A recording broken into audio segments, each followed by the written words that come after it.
Welcome to Sleep Stories Nest. I'm Ethan, and tonight I'll be your voice. Wherever you are listening from, I invite you to lie back, loosen your breath, and allow the day to fade behind you. This is a story of quiet hearts and second chances, of an old chateau wrapped in roses and mist.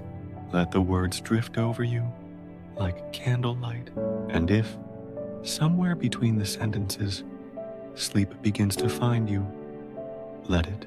You are safe here. You awaken, or perhaps only dream, inside a carriage rolling through twilight.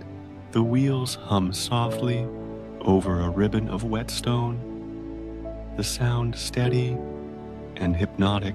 Outside, the countryside exhales the last breath of rain. Low clouds hang like veils across the treetops, and droplets shimmer on every branch, catching the pale gold of a setting sun. You draw your shawl closer and gaze out the window. Beyond the blur of motion, a valley opens, green and secret, and far at its heart stands a mansion unlike any you've known. The Château des Roses Murmurantes.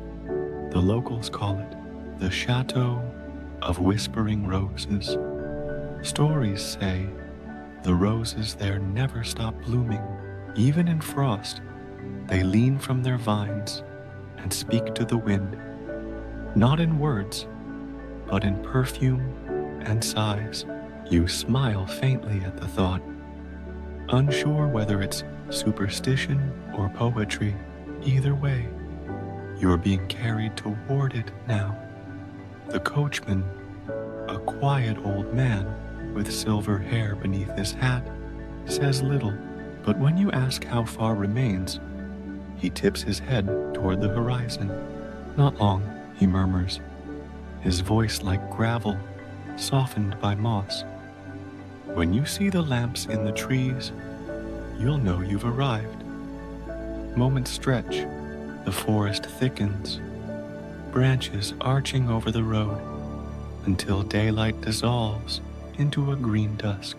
Then, just as the air begins to cool against your cheek, you notice them, faint glimmers between the leaves. One lantern, then another, until dozens float like fireflies suspended in glass. They guide the carriage around a final bend, and suddenly, the trees part to reveal the chateau. It rises from a lake of mist, every tower brushed with ivy, every balcony dressed in the blush of climbing roses. Windows glow amber against the deepening sky. Somewhere, a fountain trickles, and the sound blends with the whisper of the carriage wheels.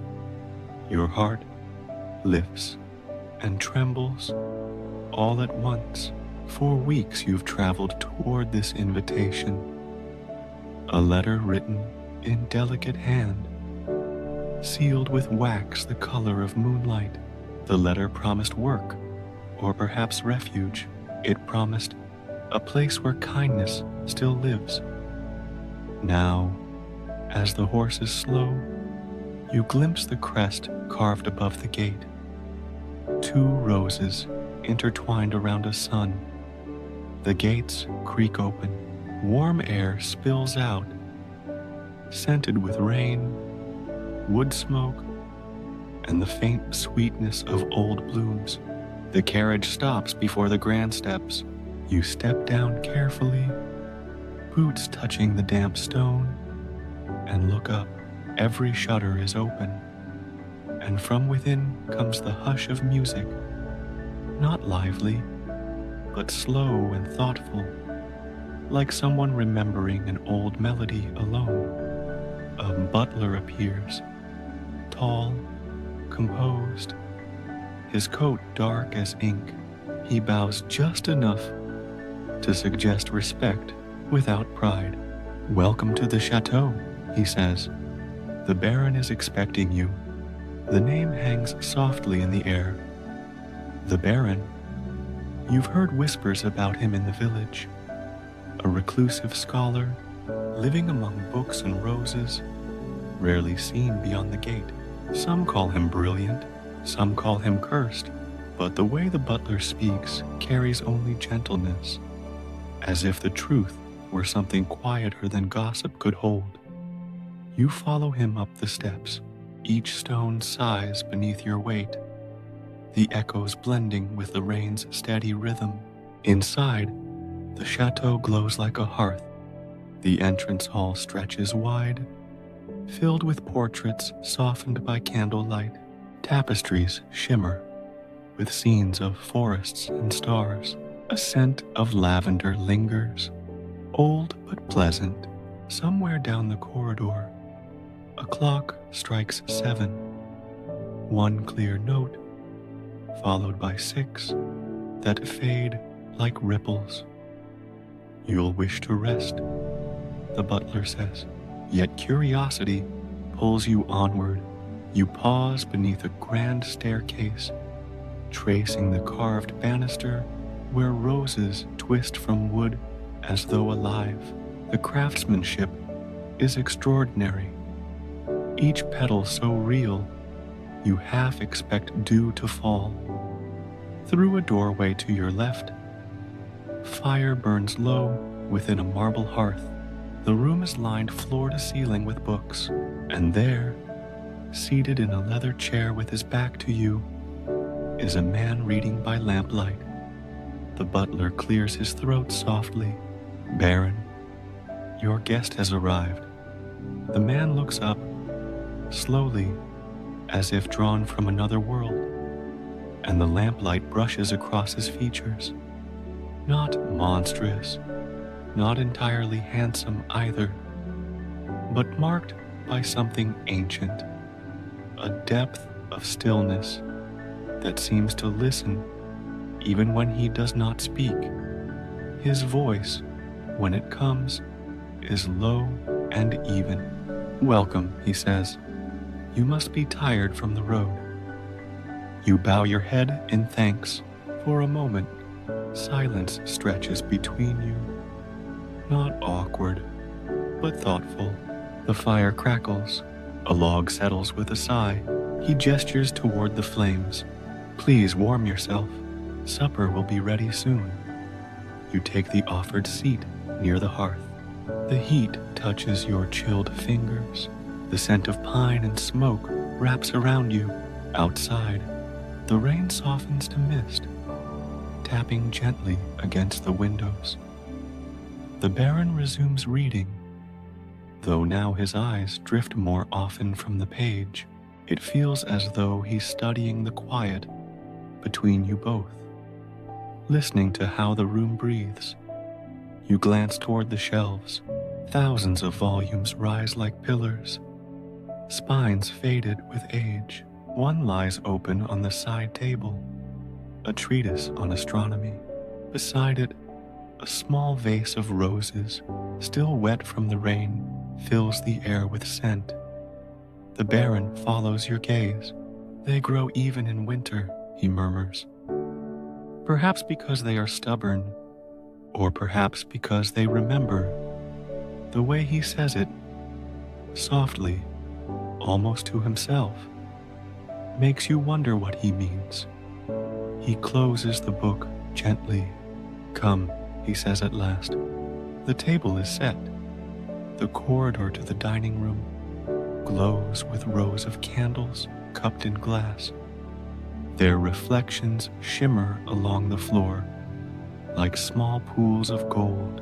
You walk beside the Baron, the hush between you filled only by the faint brush of your steps and the soft hum of rain beyond the windows. He moves with quiet precision, his posture both formal and weary, as though etiquette itself has become a kind of armor. Yet the closer you walk, the more you sense something gentle beneath it, a loneliness, perhaps, or a secret kindness that waits to be noticed. At the doorway, he pauses, resting one hand on the carved frame. "This hall has been empty too long," he murmurs, half to himself. Then he gestures for you to enter. The room is a dream of candlelight and silver. A long oak table stretches toward a tall window veiled in gauze. Crystal goblets catch the light, throwing tiny stars across the cloth. Between them, bowls of roses, white, blush, and deep crimson, spill fragrance into the air until the scent itself feels like a song. He draws back a chair for you. The gesture is careful, almost shy. "I hope you'll forgive the simplicity," he says, "though nothing here feels simple. I seldom dine with company." You smile softly. "It's beautiful." For a moment, something like relief touches his face. The first course arrives. Soup fragrant with thyme and wild mushrooms. Steam curls upward, haloed by candlelight. You taste it slowly, the warmth easing the last chill from your body. Between spoons, you listen to the faint ticking of a clock somewhere, to the rain's slow rhythm on the glass. The Baron eats little, mostly he watches, curious but never intrusive. When you meet his eyes, he looks away quickly, a faint color rising to his cheek. It is an oddly human thing, unexpected in someone spoken of as distant and strange. When the plates are cleared, he pours a dark wine into your glass. "From the vines behind the western wall," he says. "They grow wild there. My mother believed the roses sweetened the grapes." You lift the glass, catching the scent of fruit and earth. "She must have loved this place." He nods. "She did. Every garden, every book, every stone. When she passed, I tried to keep it as she would have wished. But time has its own way of pruning things." The sadness in his voice is quiet but deep. You follow it like a thread.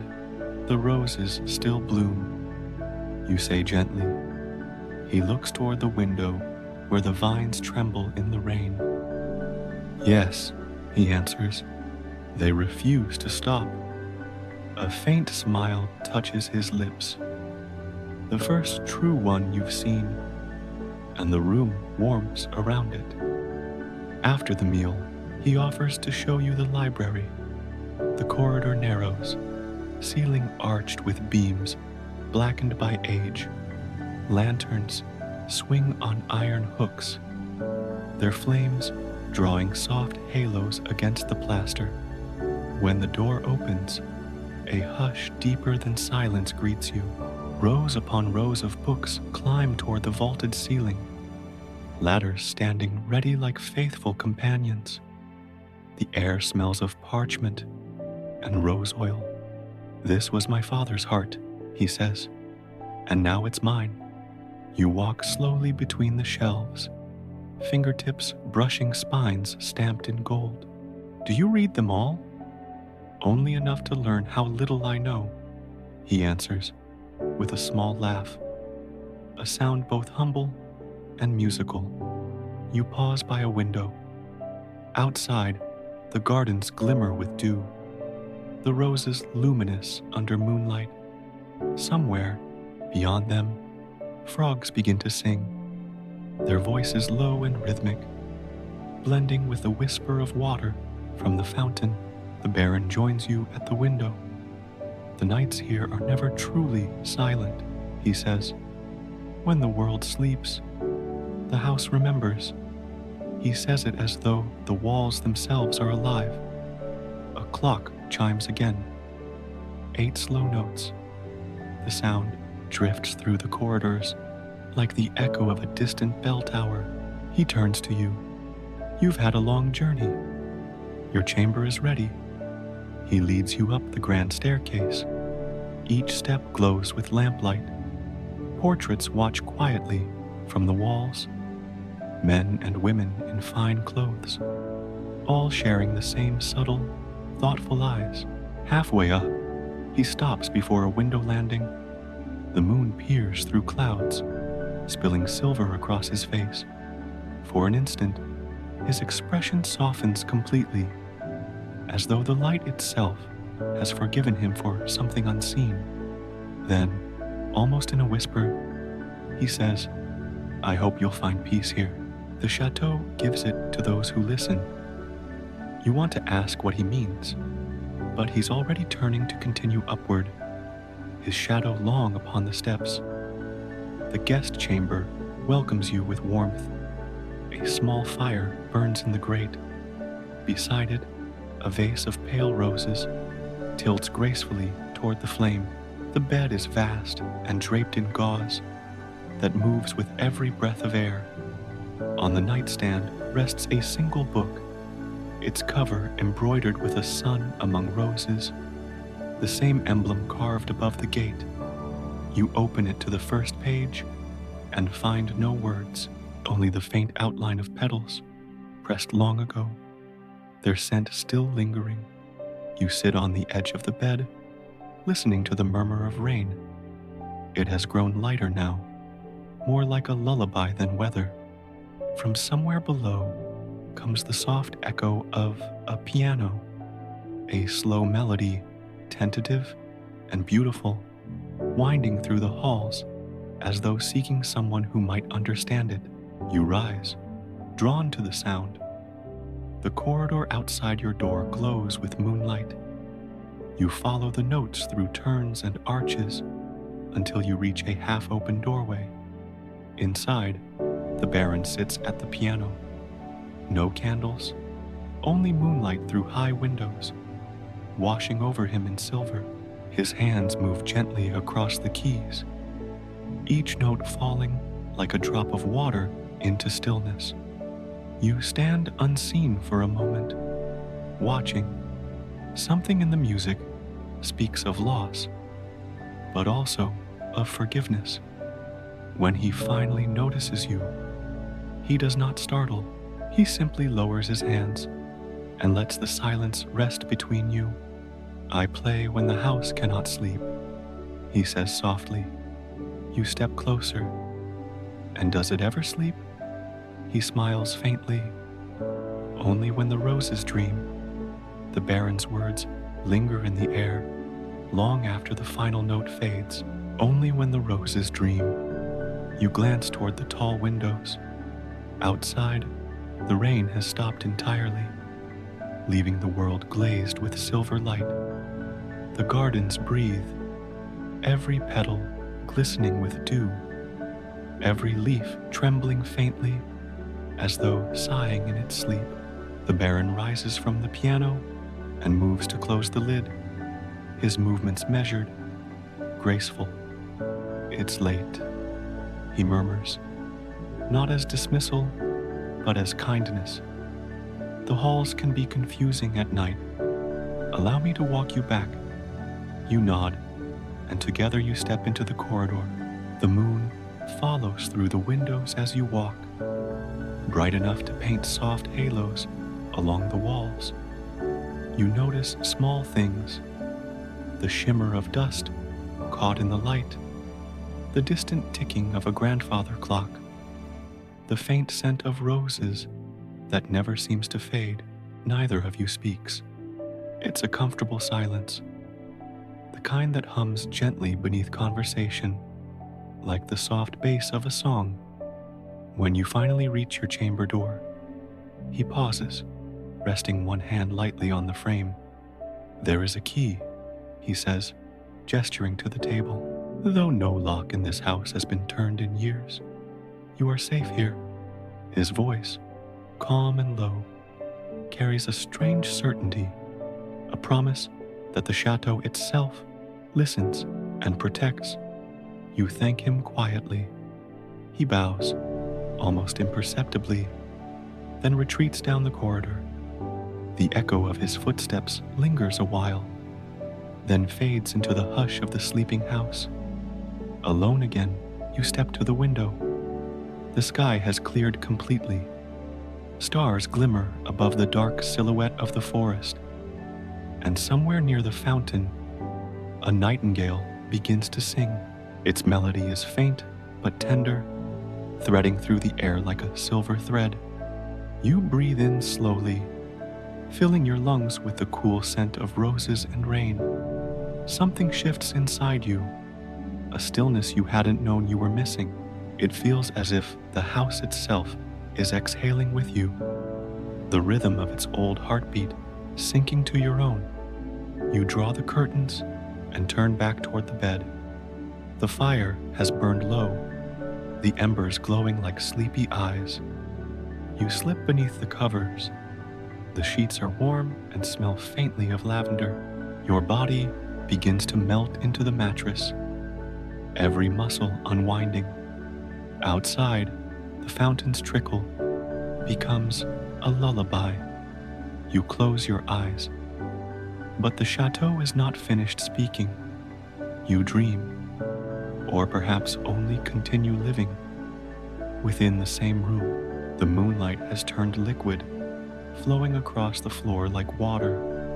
From it rises the scent of roses again, thicker now, sweeter, filling the chamber until it feels like you are breathing a garden.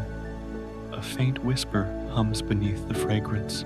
You can't tell whether it's the wind through the vines or the soft murmur of unseen voices, kind voices, patient, telling the story of this place. Each word feels ancient, older than stone, yet familiar in your bones. He waits, they seem to say. He listens. You see the Baron, alone in the library, tracing his fingers over a page filled with stars.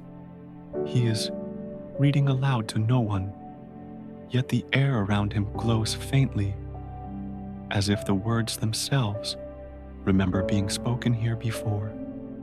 Then, without warning, his gaze lifts, as though he senses you even through the dream. A single rose petal falls from the vase beside him, landing on the open book. It does not wilt. It burns faintly gold. You reach out, but the image ripples and fades. A soft breeze brushes your cheek. The curtains move like breath. You wake, or half-wake, to the dim shimmer of dawn beginning to silver the horizon. Somewhere a bird calls, delicate and bright. For a moment, you lie perfectly still, not wanting to disturb the fragile peace hovering in the air. The chateau is quiet again, yet not empty. You feel its presence, a warmth beneath the stone, the echo of unseen footsteps, the faint vibration of something ancient and kind. You rise and step toward the window once more. The roses outside glisten with morning light. Dew beads their petals like tiny jewels. When you touch the glass, a warmth answers you from the other side, brief, like a heartbeat. In the distance, you see the Baron walking through the garden paths. He carries a small basket, trimming the roses one by one, collecting them with care. Each bloom he cuts, he lifts gently to his face, as if thanking it before letting it go. For reasons you can't name, your eyes sting. You whisper into the quiet room, "Good morning," though he cannot hear. And yet, you think he might pause for half a breath, looking upward toward your window, as if he somehow does. The moment passes, soft as mist. You turn back to the bed, feeling the invitation of rest again. The sheets are still warm, the scent of lavender stronger now that the morning air has moved through the room. you slip beneath them once more, letting your eyes close. Ethan's voice fades gently in your ear. Let the roses guard your dreams tonight. Let the chateau hold your heart in quiet peace. And when the morning comes, know that kindness still grows, even in places the world has forgotten. The fountain hums softly outside. The nightingale sings its last note before sleep. And as the chateau breathes around you, you drift slowly, deeply into the sweetest rest you've known in years. Morning arrives slowly in the old chateau. Light filters through the curtains like poured honey, golden, patient, gentle enough not to wake you too quickly. The air carries the scent of roses again, mixed now with the faint aroma of firewood from the hearth downstairs. You stretch under the covers, feeling the softness of linen, the weight of rest still clinging to your limbs. For a long while, you stay still, listening. There's bird song, delicate and bright. There's the soft rumble of a kettle somewhere below, and beneath it all, the low hum of the chateau itself. It feels almost alive, as if its stones have grown used to your presence overnight. You rise slowly, stepping barefoot across the polished floorboards. The mirror by the dressing table catches your reflection, your face softened by rest, your hair touched by morning light. For the first time in a long while, you look entirely at peace. When you step into the hallway, the chateau greets you with its quiet grandeur. Golden light falls through the tall windows, revealing motes of dust swirling lazily, each one glimmering like a tiny planet adrift in its own slow orbit. The corridor seems endless, its carved doors half open, half asleep. You descend the staircase, one hand trailing along the smooth banister. The scent of coffee grows stronger as you near the dining room. The Baron is already there, seated at the long table.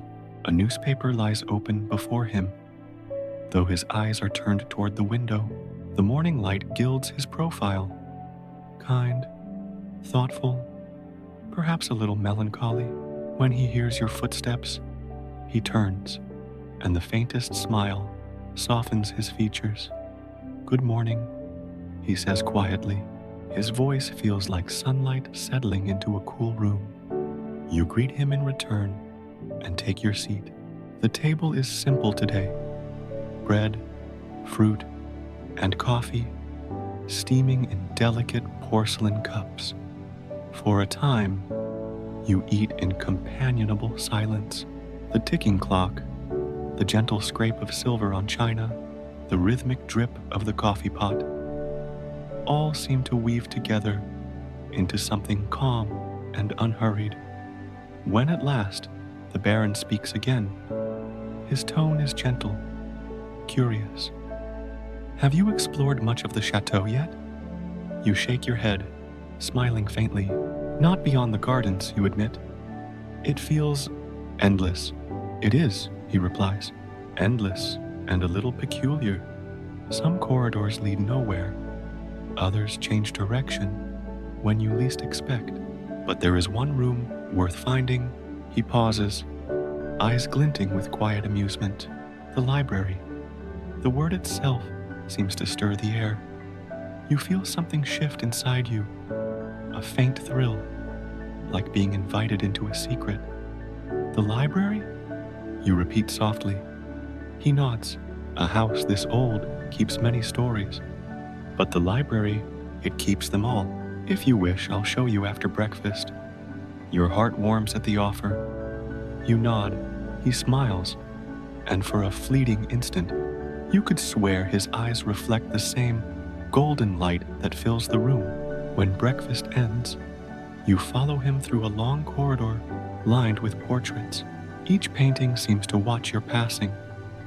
Gentle faces, proud faces, curious faces from centuries past. Their eyes gleam faintly as the morning light moves. Finally, the Baron stops before an enormous set of carved oak doors.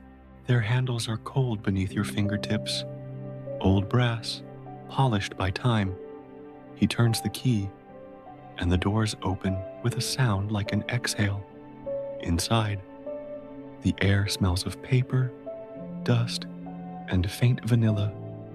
The scent of old pages. Books line every wall, floor to ceiling, their spines a mosaic of gold, crimson, and deep sea green.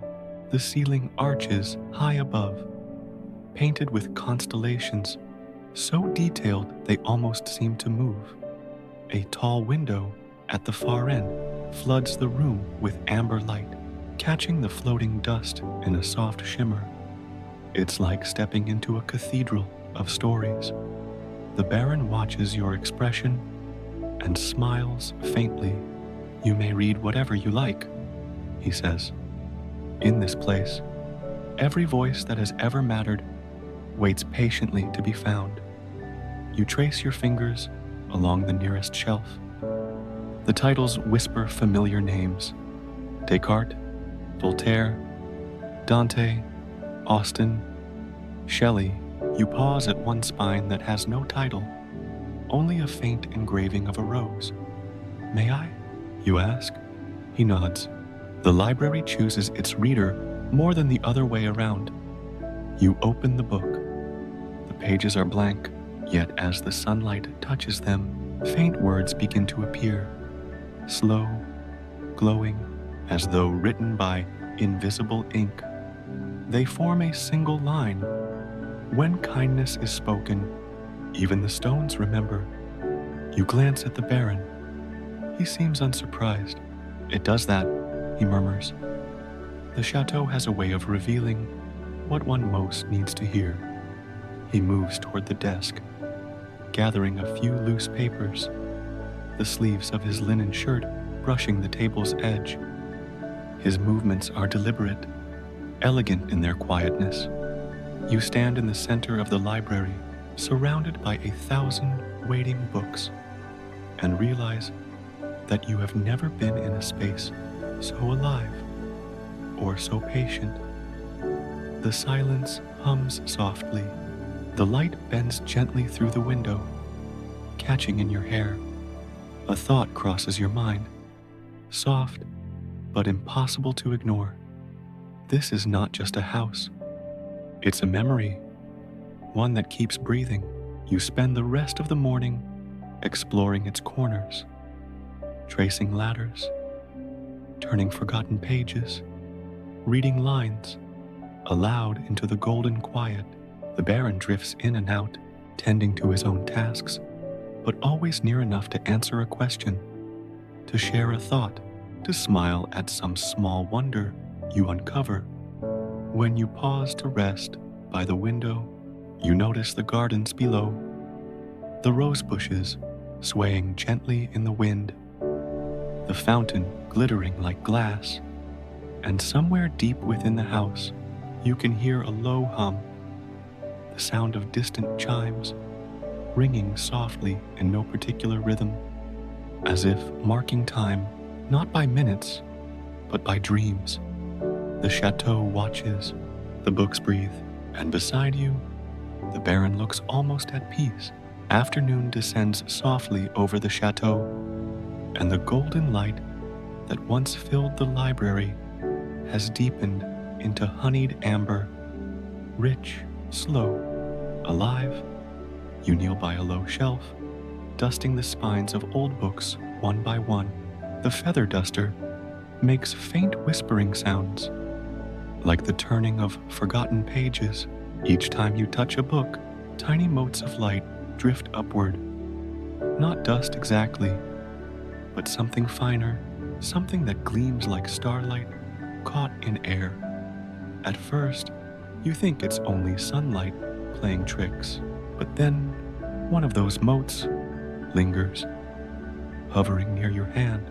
It flickers gently, like a heartbeat, You lean closer, and the moat, as if sensing your curiosity, drifts downward and lands upon a single book, an enormous one bound in deep green leather, its spine cracked and faded. The moment it touches the cover, the faint symbol of a rose glows briefly, then fades. You glance toward the Baron. He stands across the room near a tall ladder, adjusting a set of old maps, humming quietly to himself, a melody so low you can barely make it out. Something about the tune feels familiar, though you cannot say why. You call softly, "Baron, may I open this one?" He glances over his shoulder, eyes curious. When he sees which book you mean, his expression flickers. Surprise first, then something deeper. Like recognition touched with regret, he sets aside his papers and crosses the room, his steps almost soundless over the worn carpet. "That one," he says, his voice gentler now, "belonged to my mother. I haven't opened it in years." You hesitate. "Should I put it back?" He shakes his head slowly. "No, perhaps it is time."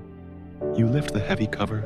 Inside, the pages are filled not with printed words, but with drawings. Roses, birds, constellations, and beneath them, delicate handwriting in fading ink. The sketches are alive with detail, petals curling as though stirred by wind, eyes of animals drawn with such tenderness they almost seem to breathe. A line of text catches your eye. "To my son, who must learn to see beauty, not with his eyes, but with his heart." You look up at the Baron. His gaze is distant, caught somewhere far in memory. "She wrote that," he murmurs. Before, he stops, searching for the right word. Before the change, something in his tone makes you lower your voice. The change. He meets your eyes. For a moment, he looks as if he might tell you everything, the truth hovering right there between you. But then he smiles instead, a gentle, practiced smile that hides more than it reveals.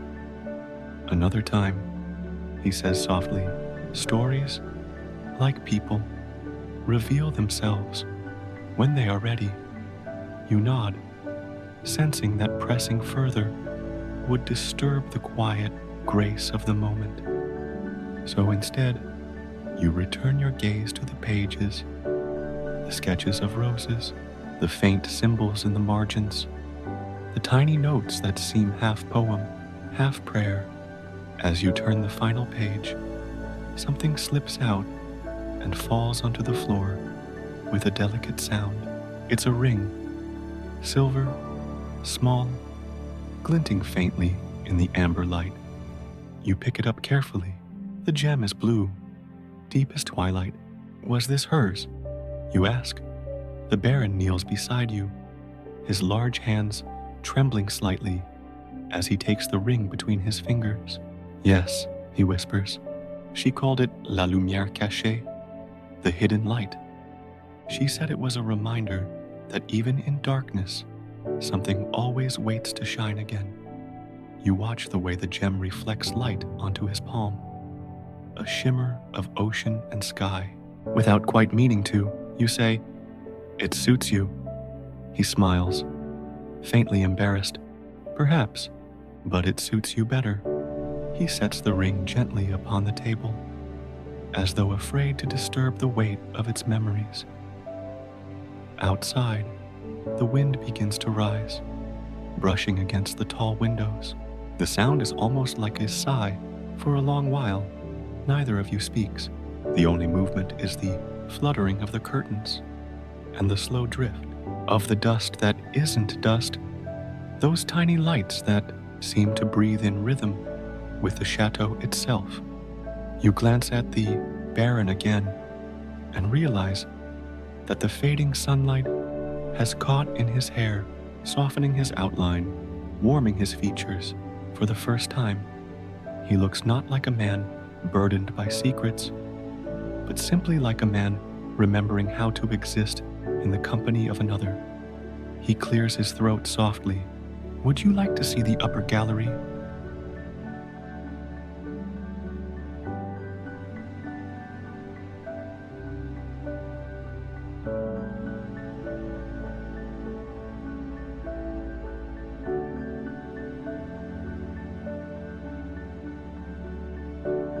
You nod, grateful for the gentle change of subject. Together, you climb the spiral staircase that curves along the library wall. From up here, the view is magnificent. Endless shelves stretching below, the window glowing like a liquid mirror, the chandeliers glittering faintly, as though alive. The Baron gestures toward a section near the back. Those are the oldest texts, manuscripts my ancestors collected. Some say the very first owner of the chateau built this library to trap time itself. To trap time, you echo. He nods. Every book, every story is a moment. To collect them is to refuse forgetting. My family believed that so long as one person remembered beauty, the world could never truly decay. His words linger in the air, glowing softly. You step closer to the railing, peering down at the shimmering dust drifting through the amber light. Something about the view, the silence, the scent, the weight of so much memory fills you with quiet awe. You whisper, "It feels alive." The Baron looks down as well. "It is," he says simply. "Everything worth loving is alive. For a heartbeat, the world holds still. And in that stillness, you sense the first fragile thread of connection between you, delicate, invisible, and yet undeniable. Later, when you descend again, you notice the glowing motes gathering around the book you opened earlier. They swirl faintly, then drift upward toward the chandelier, vanishing into light. You close the cover carefully, feeling the faint hum of warmth beneath your fingertips. The Baron smiles. "You've woken it." "Woken what?" you ask. He tilts his head, eyes bright with quiet mystery, the memory of kindness. His words sound like poetry, but his tone is entirely sincere. You smile softly. "Then perhaps it was never fully asleep." He looks at you for a long moment, and this time, when he smiles, it feels different. Not polite, not distant, but real. The evening deepens. Shadows stretch long across the floor, and the last of the sunlight slips away, leaving the room bathed in soft lamplight. You take your leave at last, but as you reach the door, you glance back once more. The Baron remains by the window, one hand resting on the table beside the ring. His silhouette is still, contemplative. The faint glow of the chandelier catches his profile, and for the briefest instant, you think you see something flicker there. Not a trick of light, not shadow exactly, but a faint shimmer that ripples across his face, changing its shape ever so slightly before fading again. You blink. It's gone. The Baron turns then, catching your gaze. "Good night," he says quietly.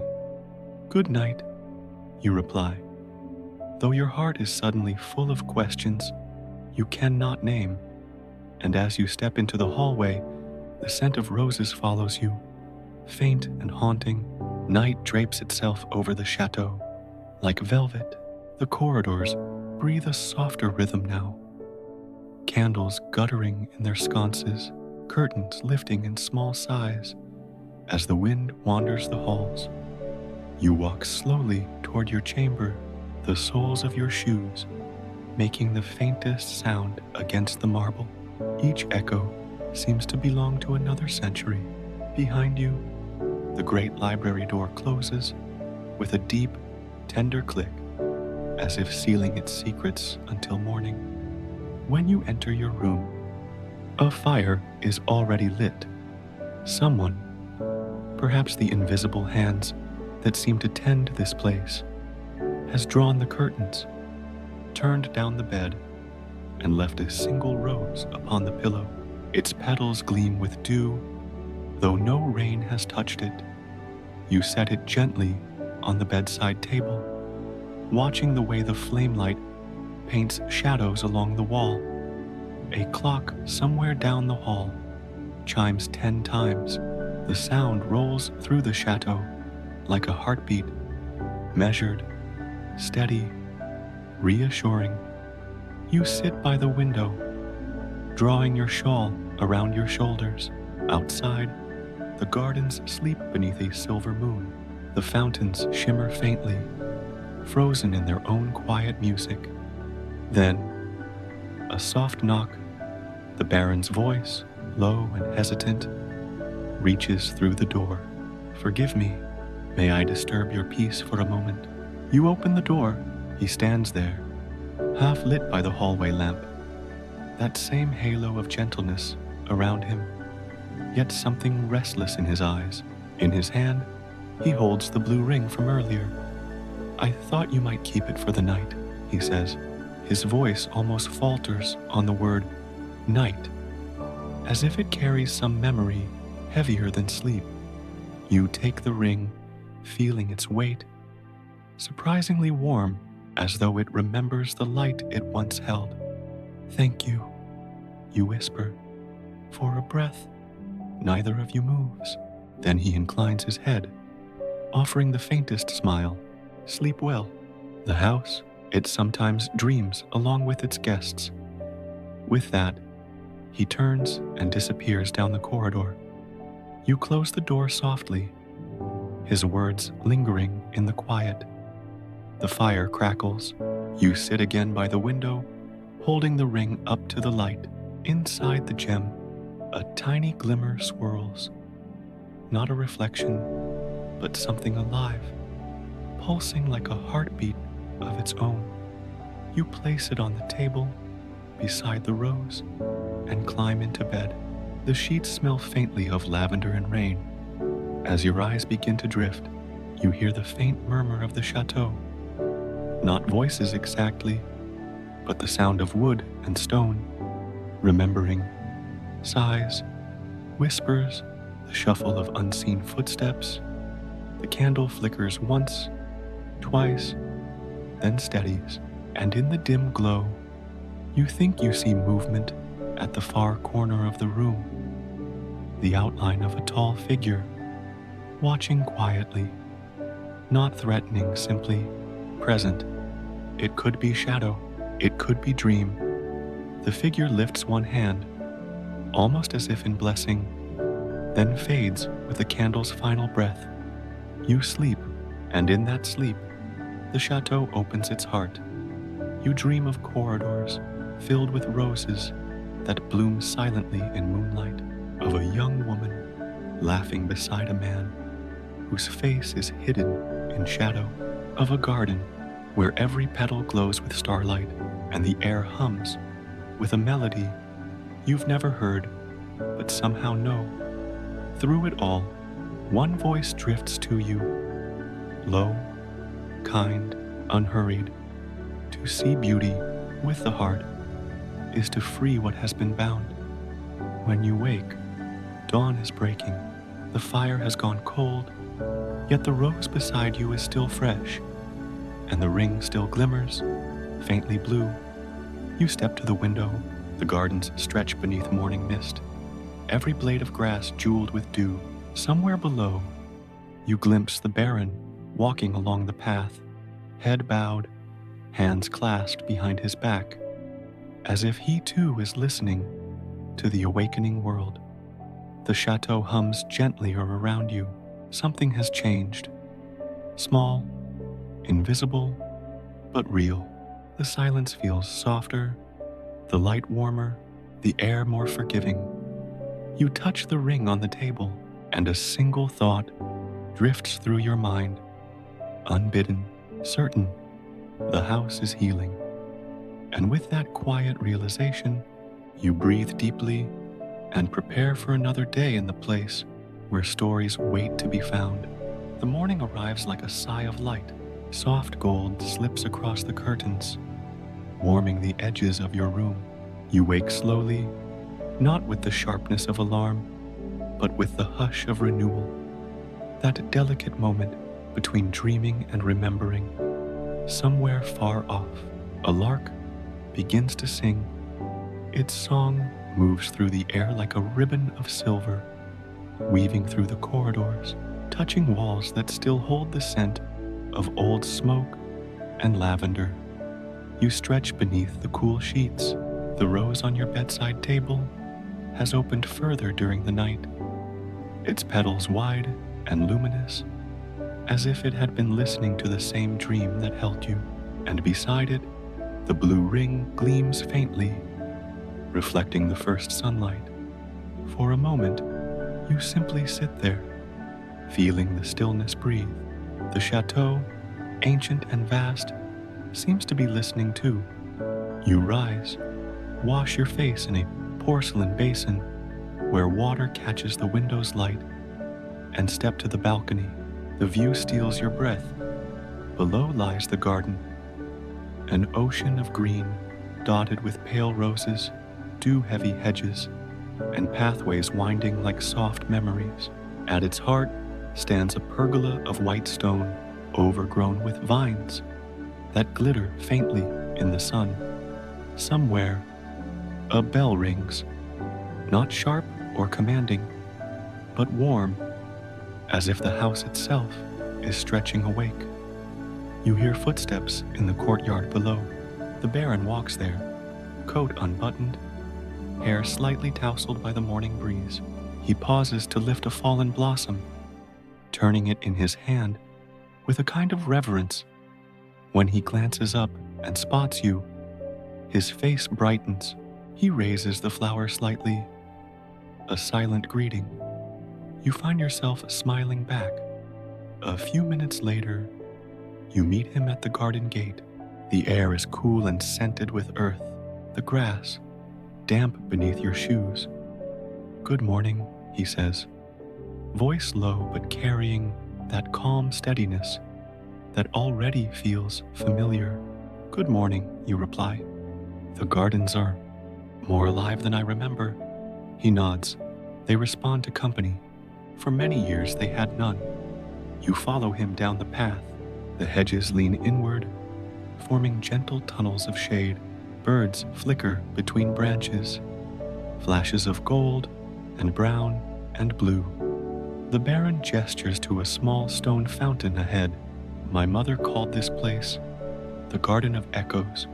She believed every kind word spoken here would linger in the leaves and bloom again. You touch a rosebud, still beaded with dew. Then the air must be full of her words. He looks at you for a long moment, perhaps surprised by your tenderness, perhaps simply grateful. "I hope so," he murmurs. "She spoke more kindness than most hearts can hold." You walk on together. The path curves toward a pond edged with white lilies. Bees hum lazily, sunlight rippling over water like melted glass. Somewhere in the stillness, a faint chime rings, not from a clock, not from metal, but from within the air itself. It feels like a sound made of memory. The Baron stops, listening. "Do you hear it?" You nod. "What is it?" He smiles faintly. "The echoes, perhaps." Near the pergola, an old stone bench waits, cool and speckled with moss. You sit while he kneels nearby, tending to a small patch of wild roses that have grown in tangled abandon. Watching him, you notice how easily his large hands move among the thorns, never tearing, never hurrying. The sun glances off his sleeve, turning dust motes into sparks. "You garden yourself?" you ask softly. "When I can," he answers.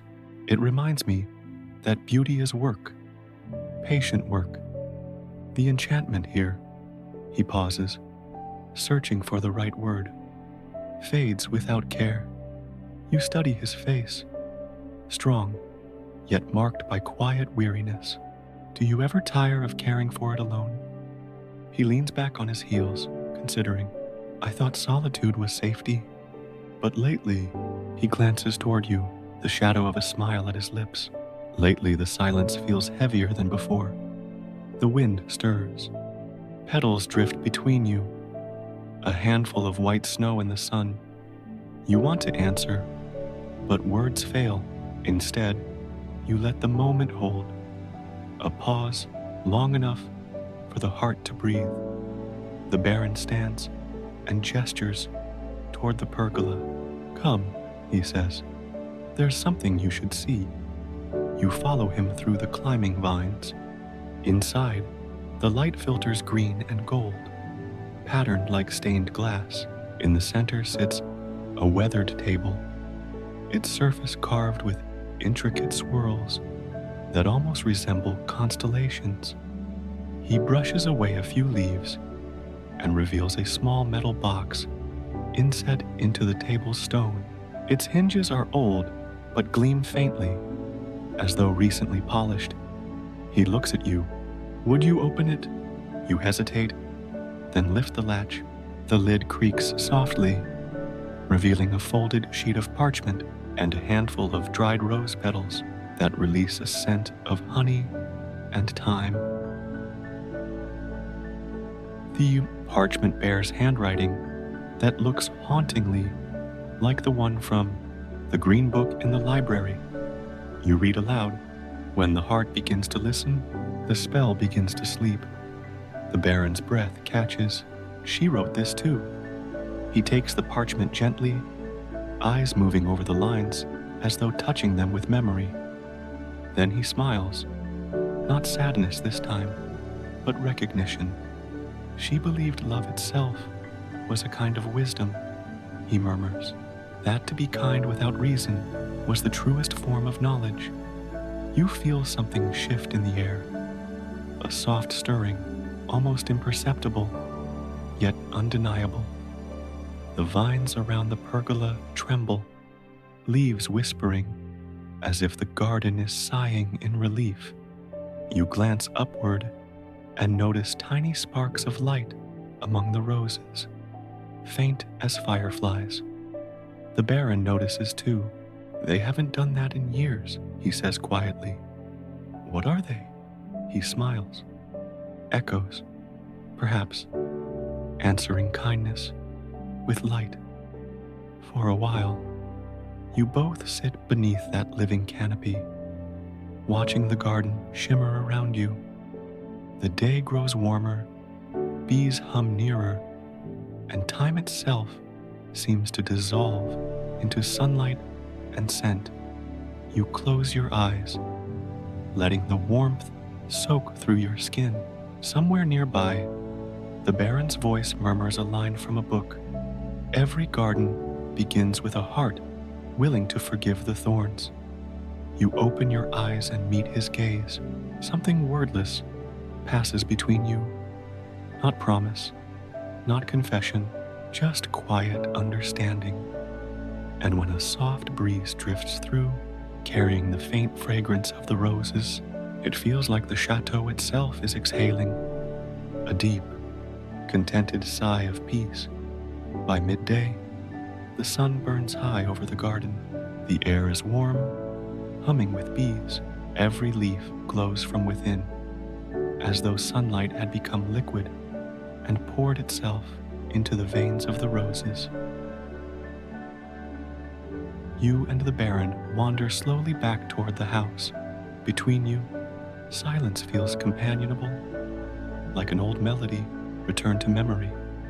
I sometimes think the chateau grows happier when you're here, he says lightly, half teasing. You laugh softly. That would make it rather sentimental. Perhaps it is, he replies.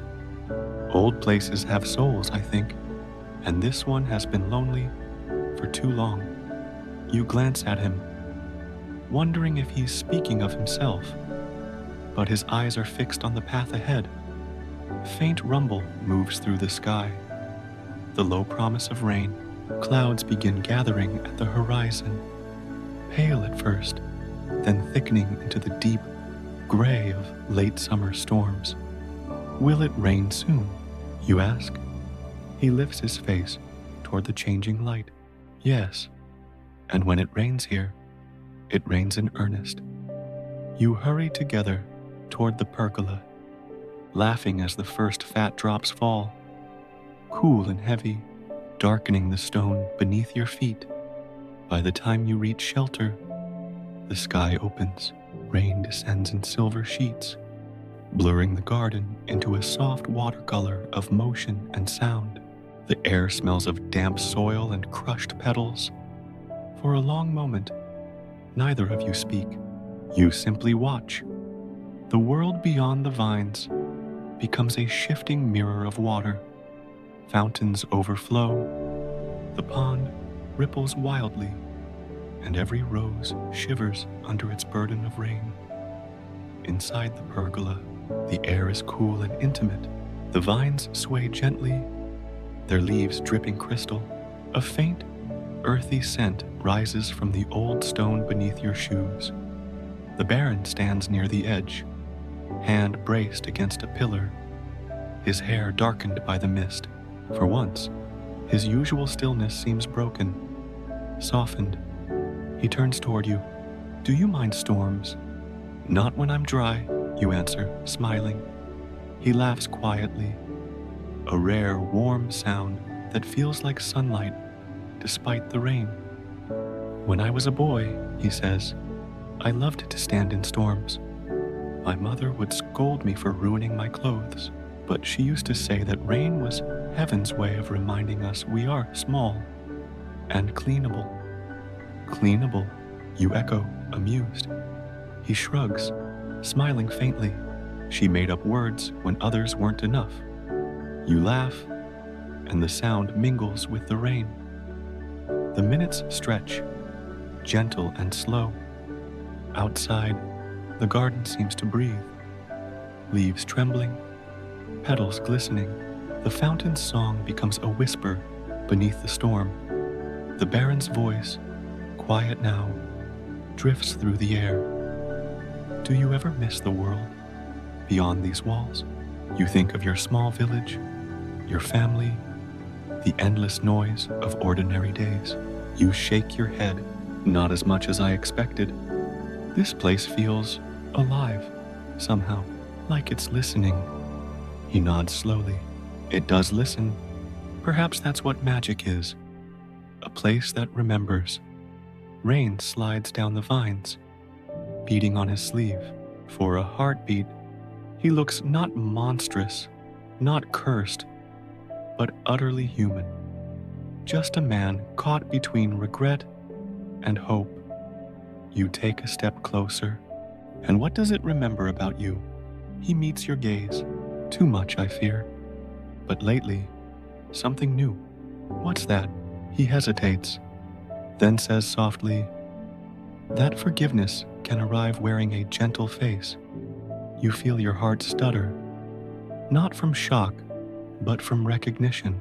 He looks away quickly, embarrassed by his own honesty, and busies himself brushing leaves from the table. The rain grows louder, drumming on the pergola roof. To fill the silence, you reach for the parchment box you discovered earlier. It still rests on the stone table, rain dampened, but safe. Inside, beneath the folded note, lies something you hadn't seen before. A small glass sphere, cloudy and cool to the touch. What is this? You ask. The Baron leans closer. A memory orb, he says quietly. My mother made them. Each holds a single moment of great beauty or great sorrow. She believed emotions could be preserved like light in glass.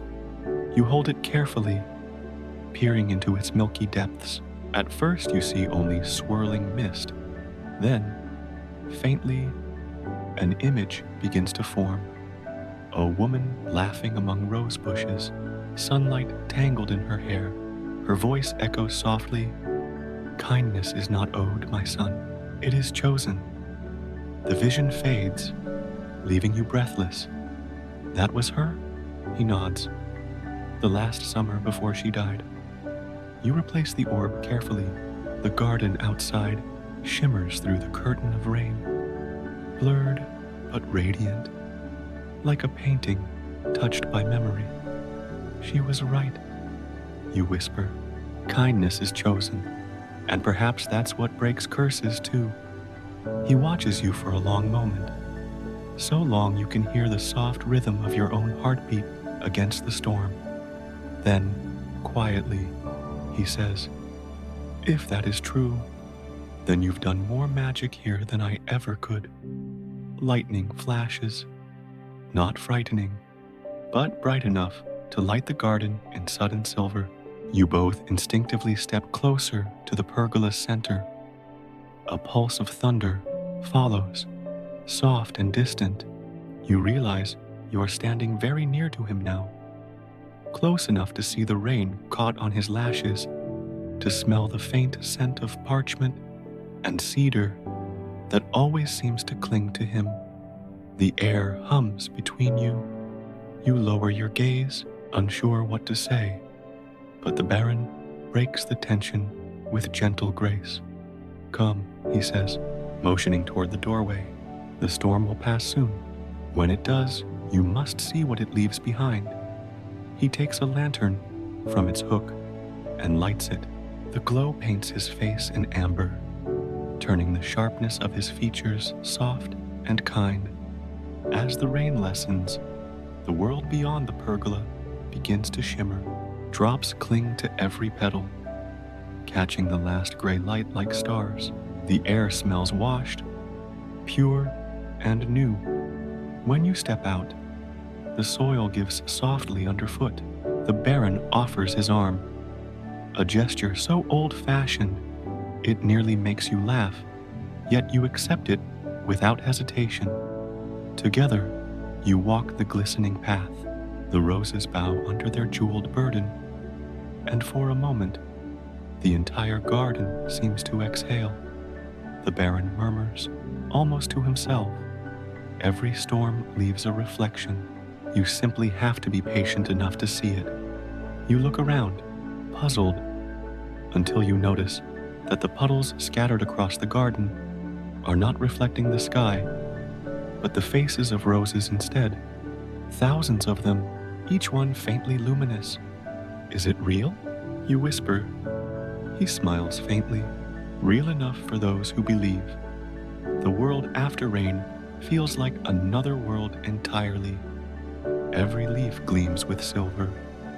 Every rose holds a trembling drop, like a secret. Mist curls upward from the soil, winding through the arches of the pergola and across the terraces. The sky above the chateau is a deep violet, softening at the horizon into the color of lilacs. Birds return cautiously, shaking their feathers, calling to one another from the dripping trees. You and the Baron walk slowly back toward the fountain. The stones beneath your shoes are slick, reflecting the lantern light in scattered sparks. "Do you ever tire of beauty?" you ask suddenly. He glances at you, surprised. "Of beauty?" You nod. "Of living surrounded by it."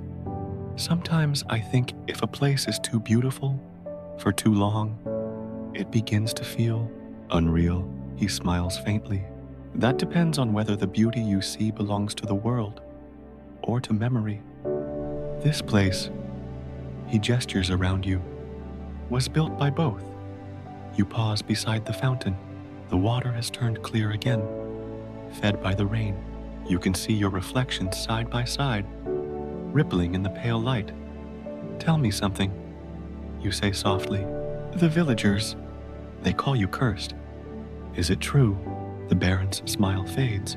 He turns toward the fountain, watching the water instead of you. "Yes," he says at last, "though not in the way they believe." "Then how?" He exhales, as if drawing the answer from somewhere deep and heavy. It was not a sorceress or a fairy, he begins. Not even punishment from heaven. It was a promise I made long ago and broke. He steps closer to the fountain, resting his hand on its cool edge. When my mother died, I swore I would guard this place with a pure heart, that I would never let pride or cruelty darken it. But grief twists promises. It makes us small. For years, I shut the world out. I refused help. I spoke harshly to those who tried to care for me. The chateau grew colder with me. Its halls echoed with emptiness, and even the roses began to die. His voice wavers. When I looked in the mirror, I saw what I had become. A man so buried in his own bitterness that he barely looked human. And so the world began to reflect that. My face, my name, became the mask of a monster's. That was my curse. To see myself as others saw the ugliness I'd sown. You feel a shiver move through you, not of fear, but of recognition. So it wasn't magic, you say quietly. Oh, it was, he answers. But not the kind found in spells. The world has subtler ways of punishing pride.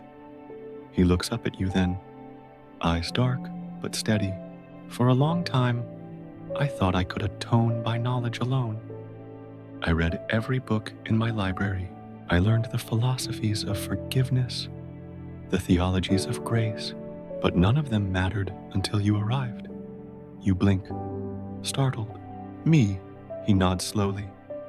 You treated me not as a beast, but as a man. You looked past what I was and saw what I might be. You gave me the one thing I could not give myself, mercy.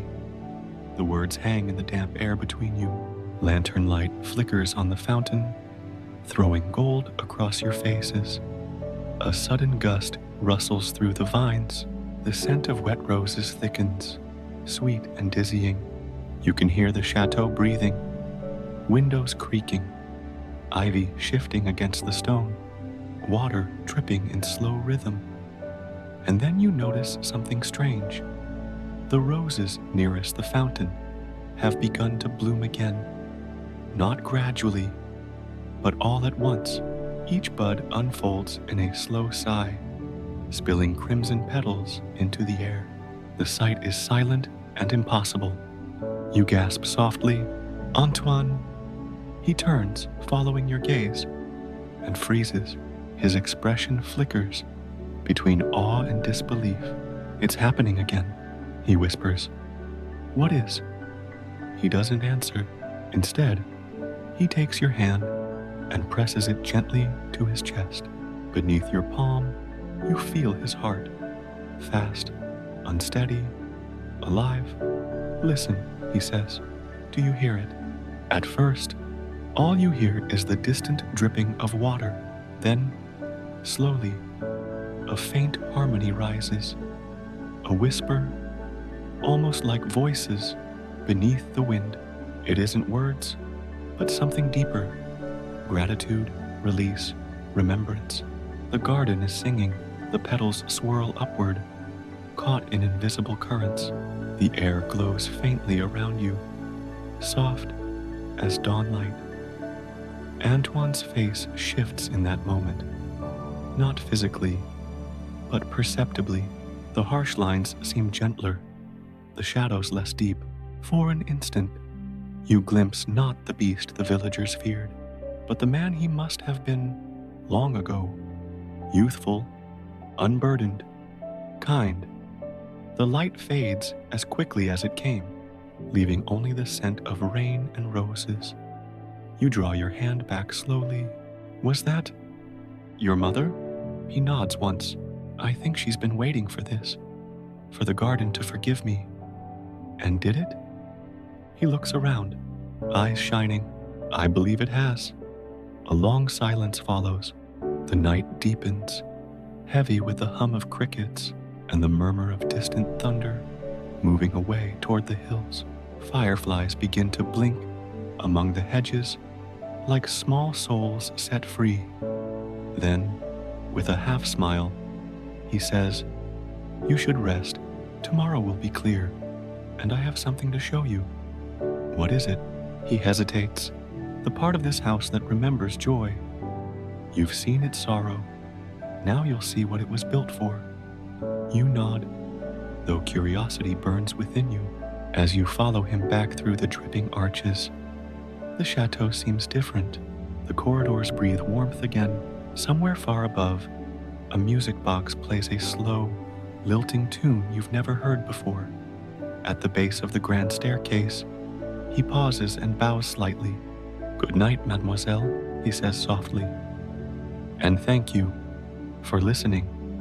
You meet his eyes, smiling faintly. "Good night, Baron." As you climb the stairs, you feel the echo of his words settle around you like a spell, not meant to bind, but to protect. Outside, the rain stops completely. The moon slips from behind the clouds, silvering the garden where petals still drift across the pond.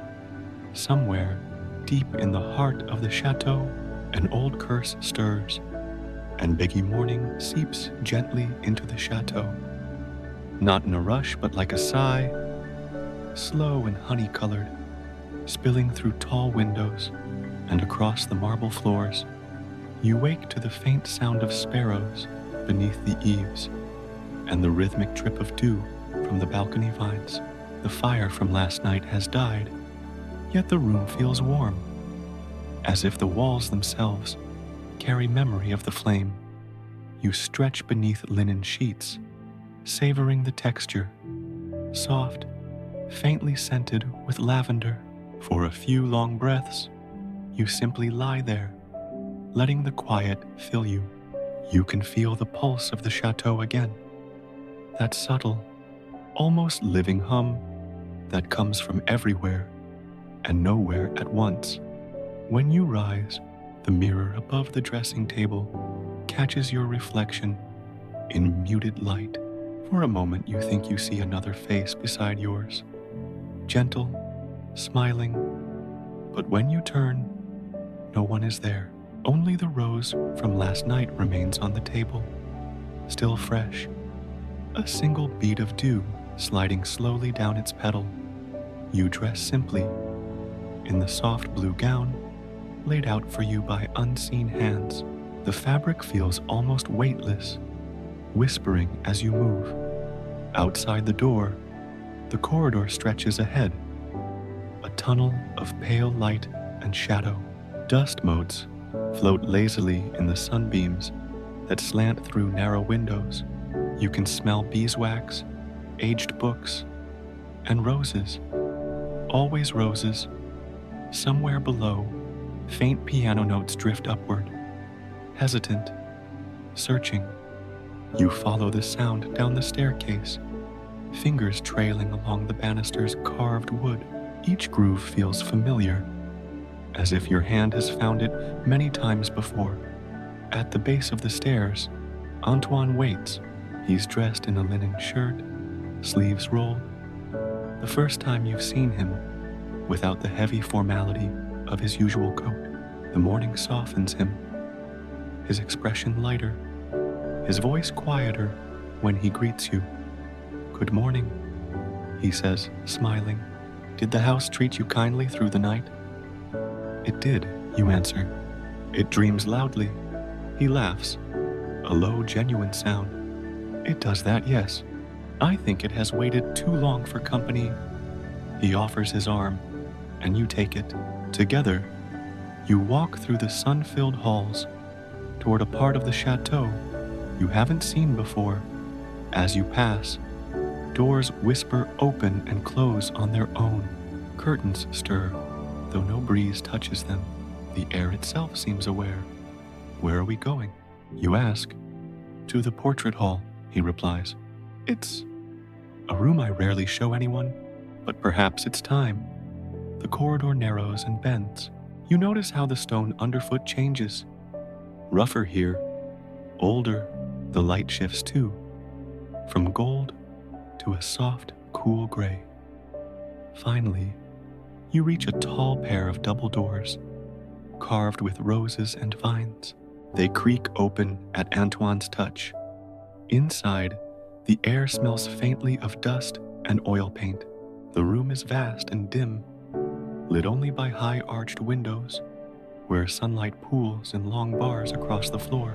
Along both walls stretch rows of portraits, dozens of them, each framed in heavy gilt, each gaze following you as you enter. You step closer. The faces are from another age. Men in velvet coats, women in lace and pearls, children holding books or flowers. Some smile faintly, others look away, lost in thought. Time has blurred their features, yet their eyes remain startlingly alive. These are your ancestors? You ask softly. Antoine nods. Everyone. The first was painted over 3 centuries ago, when the chateau was still young. My mother said this hall was the heart of the house, that it remembers what the walls forget. He walks slowly along the line of portraits, fingertips brushing the gilded frames as he passes. She used to bring me here as a boy. We'd light every candle and spend hours naming each face, inventing stories for those whose names had faded. She believed that every life, no matter how forgotten, still sings quietly in these walls. You stop before a portrait. Near the end, a young woman in a pale blue gown, holding a rose identical to the one that rests now in your room. Her expression is serene, yet her eyes shimmer with something unspeakably sad. She's beautiful, you murmur. Antoine's voice lowers. My mother. You look at him. She painted this herself? She did. The last brushstroke she ever made. He smiles faintly. She said she wanted to leave behind not just her likeness, but her peace. She believed that every portrait holds the breath of the moment it was finished. This one was her goodbye. He reaches to touch the frame, and for a heartbeat, the dust motes around it seem to glow. The silence that follows is soft, reverent. You can almost hear the faint rustle of skirts, the murmur of long-gone voices, the echo of laughter once shared in this room. Then Antoine turns to you again. Would you like to see something strange? You nod. He leads you to the farthest wall, where a great mirror stands, nearly the height of the ceiling. Its surface is cloudy with age, the silver beneath the glass mottled and thin.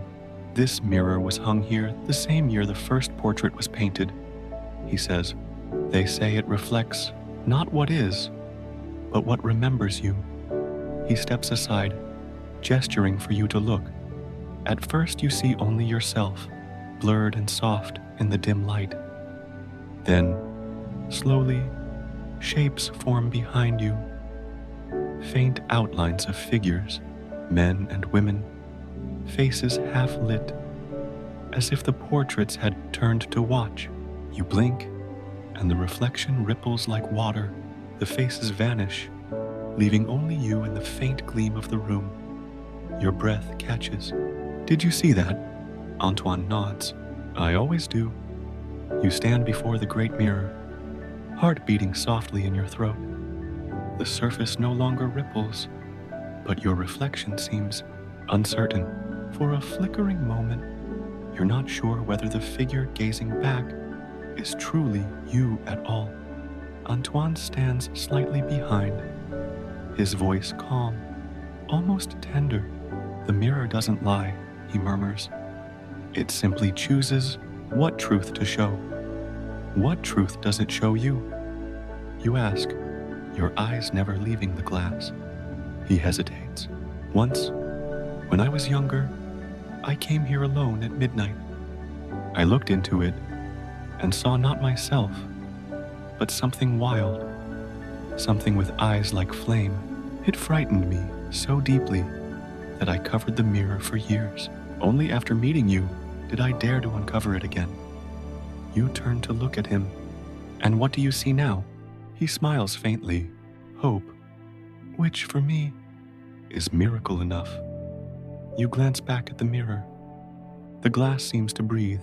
Within it, faint lights shimmer, as if stars are being born deep inside. Then, so faintly, you might have imagined it, a woman's voice whispers your name. It's soft, melodic, and unmistakably kind. You step closer. Did you hear that? Antoine shakes his head. No. What did it say? Only my name, you whisper. But it sounded familiar, like someone I once knew. Antoine studies your face. This house listens to those who speak gently to it. Perhaps it's begun listening to you. He turns away, motioning toward another wall of portraits. Come, there's more I want you to see.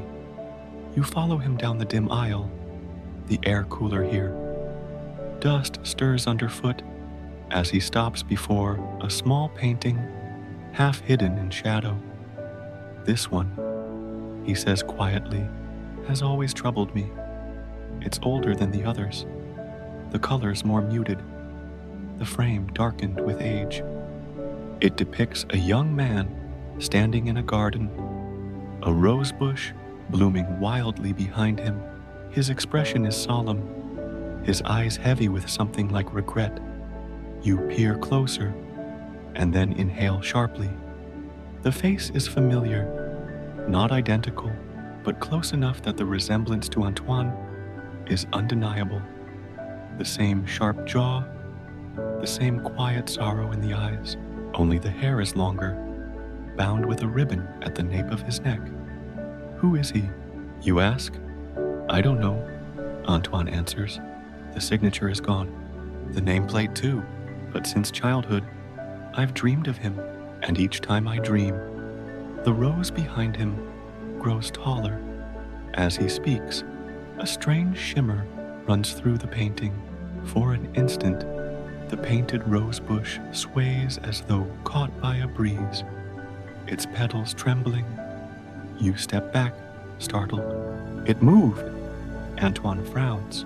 It does that sometimes. The first time I saw it, I thought I was imagining things, but the house has its moods, its way of breathing through the walls. You study the painting again. The rose seems freshly painted now, the color brighter than before, and where the man's hand rests at his side, there is a faint, wet glimmer of red, a small cut at his fingertip. You glance at Antoine. His own hand is curled loosely at his side, and there, in the same place, a drop of blood wells up. Antoine, you whisper, you're bleeding. He looks down, surprised. It's nothing, he says, but the blood looks exactly as it does in the painting. For a long moment, you both stand silent, the air between you humming faintly, as if the chateau itself were holding its breath. You move toward another portrait, one of a young girl, reading beneath a tree. The brush strokes are delicate, soft, but as you draw closer, you notice something chilling. The girl's eyes seem to follow you, not in the still way of a painting, but truly follow, shifting slightly in the dim light. Antoine, you say, your voice trembling. She's looking at me. He nods slowly. That one is called the dreamer. My mother used to say that when the house approves of a guest, the portraits awaken to watch over them. A shiver dances down your spine, but it's not entirely unpleasant. There's a strange warmth beneath it, the feeling of being seen, but not judged. Do you believe that? You ask. He considers. Once I didn't. But then, the night you arrived, the portraits in this hall began to glow faintly. I came here at dawn, and every painted candle was lit. You look at him, eyes wide. Lit? He nods. The paint itself shimmered like flame. Just for a heartbeat. Then it was gone, Why would that happen? Antoine's voice lowers. Because I think the chateau recognized something. Perhaps someone who could break its silence. He looks at you then, really looks. And in his gaze, there's both gratitude and fear, as if the very idea of hope is dangerous. The silence that follows stretches long. The faint hum of the house grows louder. The portraits seeming to lean closer in the dusk. You can almost feel their whispers brushing against your mind. Finally, Antoine steps away from the wall and gestures toward the great windows. Come, he says softly. It's almost sunset. There's something you should see. You follow him to the end of the hall, where a tall arched window overlooks the western gardens. The dying light pours through in ribbons of gold and rose, setting the dust motes aflame. Outside, the overgrown rose bushes blaze crimson in the last sunlight, and somewhere, faintly, you hear the cry of a night bird. Antoine speaks almost to himself. When the sun touches that last rose bush, the house changes. For a few moments, everything remembers what it was. He turns to you, his expression unreadable. If you listen then, truly listen, you can hear the voices of everyone who ever loved this place. You close your eyes. The air shivers, and in the hush between heartbeats, you do hear them. Faint laughter, a child's song, the rustle of gowns on marble floors, the past breathing through the present. Then the light fades, the sounds dissolve, and the hall returns to silence. Night comes softly to the chateau. A hush settles over the corridors like falling snow somewhere far away. A door closes with a sigh, and then only the heartbeat of the house remains. You stand again before the great mirror. Moonlight spills through the tall window, washing the floor in silver. Antoine lingers beside you, a candle in his hand, its flame trembling, as if aware of what's about to happen. The glass looks darker now, almost like deep water. A faint mist coils within it, and as the moments stretch, the mist begins to swirl, forming shapes that drift and change. At first, you see the portraits, then the library, then the rosebush, gleaming under a morning sun long past. But slowly, another image comes clear. A small boy reading beneath that same rosebush. A woman bending to kiss his hair. Antoine inhales sharply. My mother, he whispers, and me. The vision shimmers, tender and bright. The woman in the glass lifts her gaze toward you, not him, and smiles. You feel warmth flood your chest. Then the image fades, replaced by darkness again. In that silence, a single word seems to bloom inside your mind, not spoken aloud, but heard all the same. Forgive. You glance at Antoine. His face is turned toward the mirror, eyes glistening. He nods slowly, as if he's heard it too. I have tried, he murmurs. Every day I have tried. The candle flickers, guttering low. The reflection ripples. And now, where the two of you stand, the painted hall behind is gone. Instead, you see the rosebush outside, glowing faintly in the dark, its petals opening and closing with the rhythm of breath. A thought stirs in you, gentle, certain. Antoine, the rosebush isn't only your mother's memory, is it? He looks at you, startled. What do you mean? It's the heart of the house, the part that still remembers love. For a long moment, he doesn't answer. Then, he reaches toward the mirror, fingertips brushing the surface. The glass ripples outward like water, and for an instant, you smell roses, sharp and sweet. He smiles faintly. Then perhaps it remembers more kindly than I deserve. You place your hand beside his on the glass. The mirror warms beneath your touch. It feels as though something immense, the house, the memories, every story within its walls, is exhaling. All at once, the candle goes out. Darkness.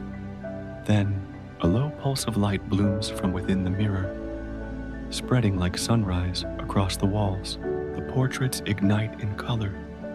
Every painted candle lit again. Every face smiling softly from the past. Antoine's voice breaks the silence. Camille, do you see?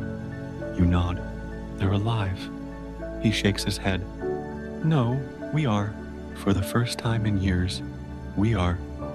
The light softens, settling into a steady glow that fills the hall. The air smells of old parchment, polished wood, and roses after rain.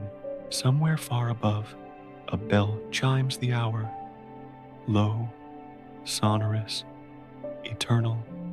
Antoine turns to you then, and in the golden glow you see him as he truly is. Not beast, not burdened man, but simply human. Kind eyes, gentle mouth, a soul unmasked. He reaches for your hand. I have spent my life reading the wisdom of others, yet it took your kindness to teach me what none of them could. You smile, tears slipping silently down your cheek. That we are all stories, waiting to be forgiven? He nods. Yes, and that love, in its quietest form, is the greatest philosopher of all. Later, as the night deepens, you find yourselves sitting beneath the pergola once more. The air is cool, the moon full, the rose bush glows faintly in the starlight, each bloom open like a heart unguarded. Antoine pours 2 cups of tea, steam curling into the air. Neither of you speak for a long time. Words seem unnecessary. The silence is enough, rich and living. Finally, he murmurs, do you ever wonder what will happen to this place when we're gone? You gaze at the house, the faint lights in the windows, the sense of presence in every wall. I think it will remember, you say, the way it remembered your mother, the way it remembered to forgive you. He nods thoughtfully. Then it will be well cared for. You glance toward the mirror, visible through the open library door. Still faintly glowing, still alive. It feels less like an object now, and more like a heart, still beating within the chateau's bones. You rest your head on his shoulder. The night wind moves softly through the roses. For the first time, there is no sorrow left in their song. When you finally rise to return indoors, the house greets you quietly. The walls warm, the corridors breathing slow and steady. Each portrait you pass bows its gaze just slightly, as if in acknowledgement. You sense that something ancient and heavy has lifted. A spell dissolved, not by words or wit, but by simple kindness. As you reach the top of the grand staircase, Antoine pauses, candlelight trembling between you. Camille, he says softly, do you realize what tonight was? You tilt your head. A dream, perhaps. He smiles. Or a beginning. You walk together through the darkened halls, past the sleeping mirrors and the quiet portraits, until the door of your room closes gently behind you. Inside, the fire burns low. You slip beneath the cool sheets, listening to the wind outside, the murmur of the sea of roses beyond the glass. The chateau hums like a lullaby, and as your eyes drift closed, you think of the mirror, of the word it whispered, forgive. It echoes once, soft and sure, like the closing of a beloved book. The summer that followed was unlike any the chateau had seen in decades. Each morning, the air carried the faint sweetness of roses, dew clinging to every petal like crystal. You awoke to birdsong, gentle, drowsy notes that felt as if the world itself were yawning awake beside you. Sometimes, before the sun rose, you would step out barefoot into the courtyard. The stones were still cool from the night, the fountain murmuring softly in the corner. Mist hovered just above the ground, a silvery veil that made the world seem not quite real, as though you had slipped between dreams. The house had changed. You could feel it in the way the floors no longer creaked mournfully, but hummed with quiet life. The portraits that once seemed to watch you with sorrow now appeared serene, their eyes softened, their colors warm. Even the clocks, which had long refused to strike, began to chime again, their tones rich and golden, marking the hours with patient grace. Antoine had changed, too. Gone was the shadow that had once followed him through the corridors, that quiet, invisible weight of guilt and isolation. In its place bloomed something gentle. He laughed more often now, not loudly, but deeply, as if rediscovering how joy sounded in his own voice. You would often find him in the garden, sleeves rolled to his elbows, soil under his nails, replanting the rose bushes that had long gone wild. He worked slowly, reverently, as though tending an altar. The sunlight would slip across his face, and you would see how at peace he finally was. Strange, he once said, glancing up from his work, how a house breathes easier when we forgive ourselves. You smiled, kneeling beside him to trim the wayward stems. Maybe the house was only waiting for that, for you to breathe again. He laughed quietly. Then perhaps it's time it learned to sing. And it did. That evening, when the light turned golden and soft, the wind began to hum through the corridors, not with loneliness this time, but music. It was faint, like a lullaby remembered from childhood. The whole chateau seemed to sway with it, each candle flickering in gentle rhythm. You followed the melody through the hallways, barefoot again, your dress whispering over the floors. It led you to the ballroom, long abandoned, its mirrors covered in gauze and dust. Antoine stood there already, candlelight trembling in his hands. "Do you hear it?" he asked. You nodded. The sound filled the room like breath, low and steady, alive. The mirrors shivered, reflecting the candlelight in ripples. "Perhaps," Antoine whispered, "the house remembers its dances." He offered his hand. Hesitantly, almost shy, you placed yours in his, and the warmth of his palm met yours with a quiet certainty that felt older than words.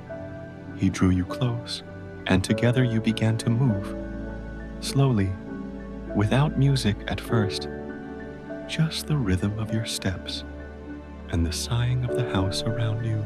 Then, as if in response, the unseen melody swelled. Soft violins, a distant harp, the faint echo of laughter from a century ago. The gauze over the mirrors lifted, stirred by invisible hands. Dust turned to light. The reflections danced with you, dozens of pairs, flickering in silver and gold. Antoine smiled, eyes glistening with wonder. "It's like the house has forgiven itself too," he murmured. You nodded, your voice barely a whisper. Forgiveness is contagious. Later, the two of you sat beneath the open windows, breathing the summer night. The stars hung low, heavy and luminous, as if listening. Fireflies drifted lazily above the grass, their glow reflected in Antoine's eyes. He turned to you after a long silence. "Do Do you ever think about how you came here? He asked softly. How it all began. A single choice, a single path through the woods. You smiled, remembering that first fearful night, the snowstorm, the strange quiet of the chateau, the feeling of being both lost and found. I think about it every day, you said. It feels like the world conspired to bring us to this moment. Antoine looked down, turning a rose petal between his fingers. I used to think I was cursed, he whispered. But perhaps I was simply waiting. For what? For someone to see me, not as a creature to pity or fear, but as something worth saving. You reached for his hand, holding it gently. And did I save you, Antoine? He looked up at you, the faintest smile on his lips. No, you reminded me that I could save myself. The words lingered in the air like perfume, warm and tender. You both sat quietly then, watching the horizon where the last light of day faded into indigo. The world exhaled, and so did you. There was no need for more words. The night itself was speaking, in crickets, in wind, in heartbeats, and for the first time in a long, long while, the chateau slept peacefully. The days unfolded like pages from a dream, each one gentler than the last. Morning mist rose from the meadows beyond the chateau, curling through the trees before melting into golden air. Every dawn, the sky opened like a watercolor, soft blues bleeding into pale rose, light spilling across the old stone walls. The gardens had never been so alive. Lilies, lavender, jasmine, all bursting with new bloom, their fragrance drifting through open windows. You began spending long hours outdoors, tending the roses with Antoine, or walking quietly through the orchard, your fingers brushing the heavy branches as if greeting old friends. Sometimes you would pause by the fountain where sunlight shimmered on the surface like liquid gold. Once, when you leaned close, you noticed that the water no longer ran still. Faint shapes rippled beneath, outlines of koi gliding in lazy circles. No one had placed them there. They had simply appeared, a quiet miracle. That evening, when you told Antoine, he only smiled. The chateau must have remembered them, he said. There were always koi here when I was a boy. I thought they'd all vanished. You watched the fountain glow under starlight, tiny fish flickering like embers beneath the water's skin. It's as though the house is dreaming itself back to life, you whispered. Antoine nodded. Perhaps it's not only the house. Perhaps it's us. Each day brought something new. One morning, you awoke to find the corridors filled with scent, honey, warm and thick, drifting through the air. Following it, you discovered a beehive hidden in the ivy along the southern wall, golden in the sunlight. Antoine laughed softly when he saw it. They've come home, he said, as though greeting old companions. On another evening, while you read together in the library, the great clock in the corner began to chime again. Clear, resonant tones that rolled through the air like gentle thunder. You both froze, eyes wide. The clock had been silent for over a century. Antoine rose, crossed the room, and laid his palm against its wooden side. It remembers time, he murmured. After all these years. You smiled, the sound of the chime echoing in your heart. Then perhaps it knows that time can heal too. He looked back at you, eyes soft. It does now. One afternoon, rain arrived suddenly, heavy, drenching, warm.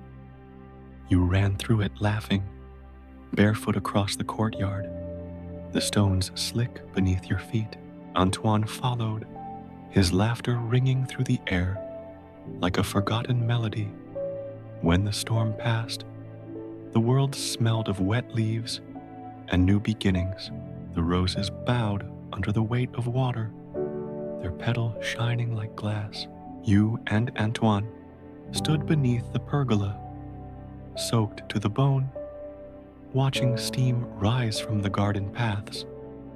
He brushed a lock of damp hair from your forehead, his touch gentle, almost reverent. "You look like you belong to this place," he said quietly. You smiled. "Maybe I do," he tilted his head. "When I first met you, I thought you were a stranger in my world. But now, I think it was the other way around. This chateau was always waiting for you." The words hung between you, soft and certain. You didn't answer. You didn't need to. In the evenings, when the heat faded and the sky turned lavender, you would sit together in the library, surrounded by candles.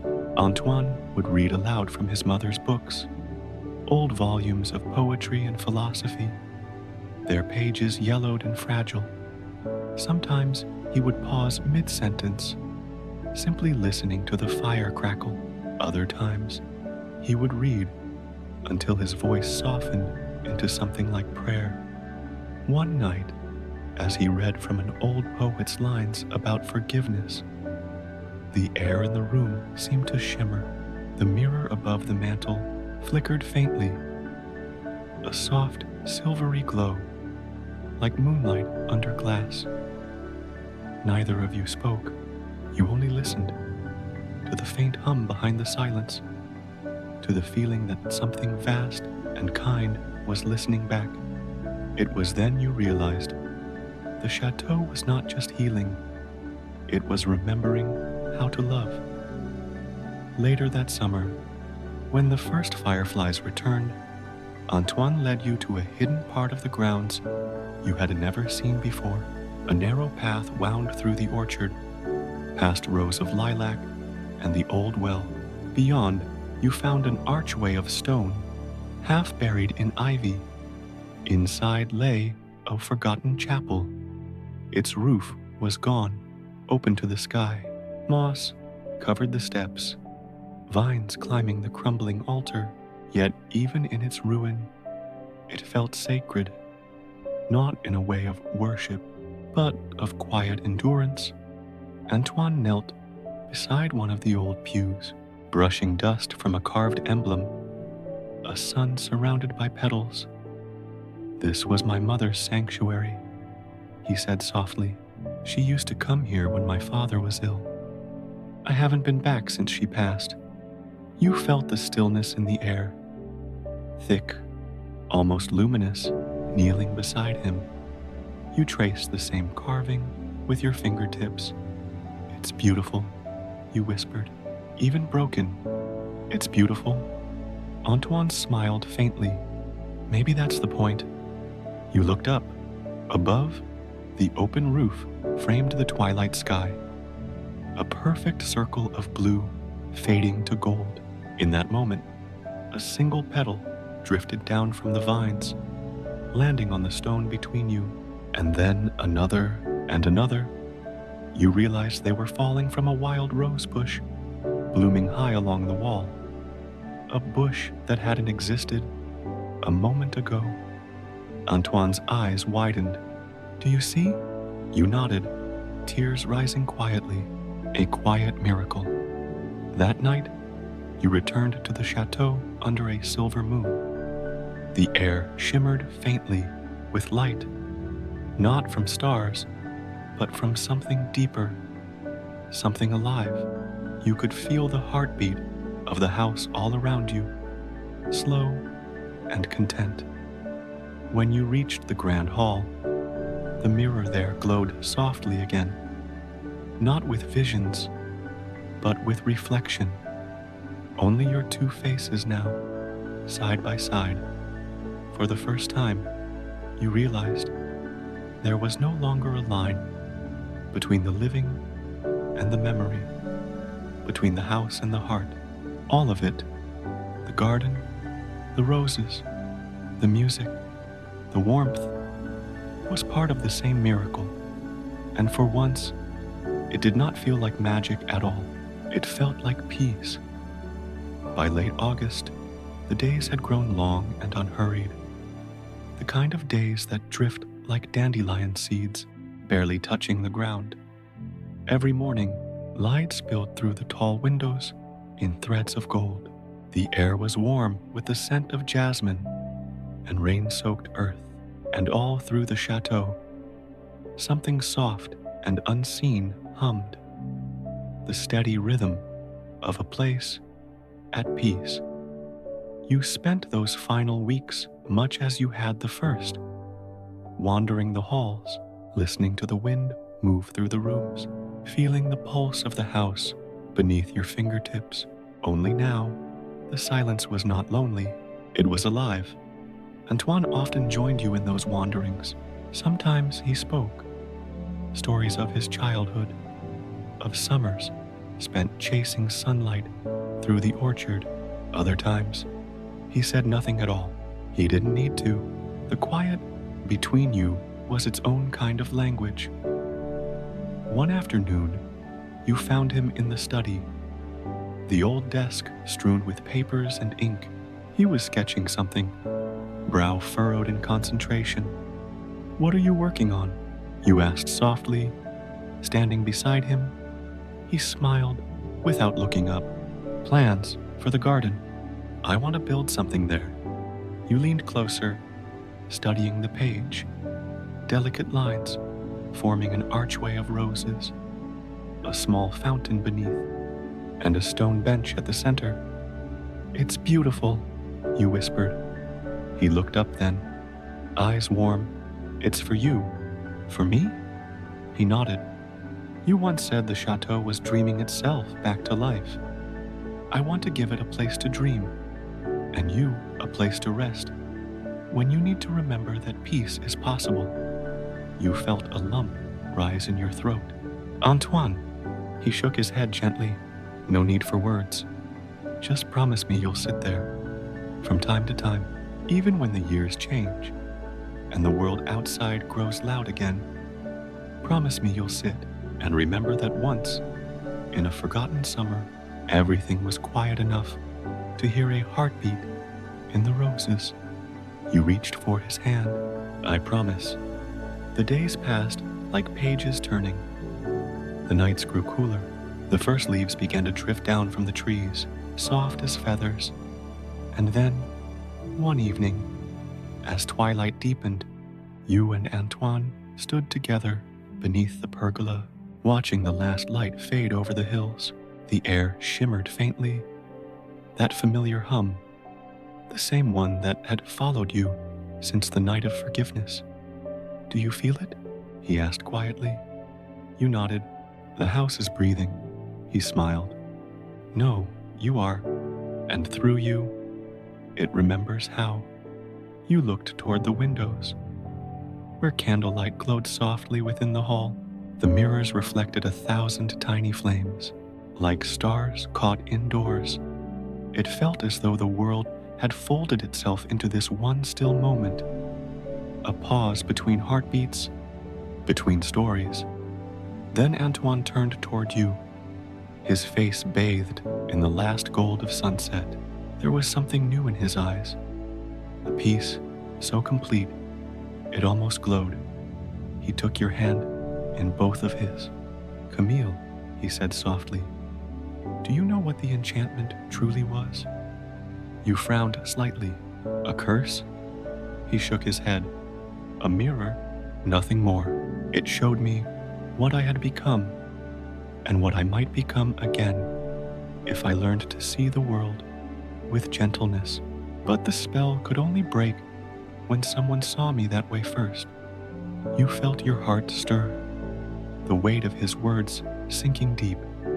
"And you did," he continued, voice trembling.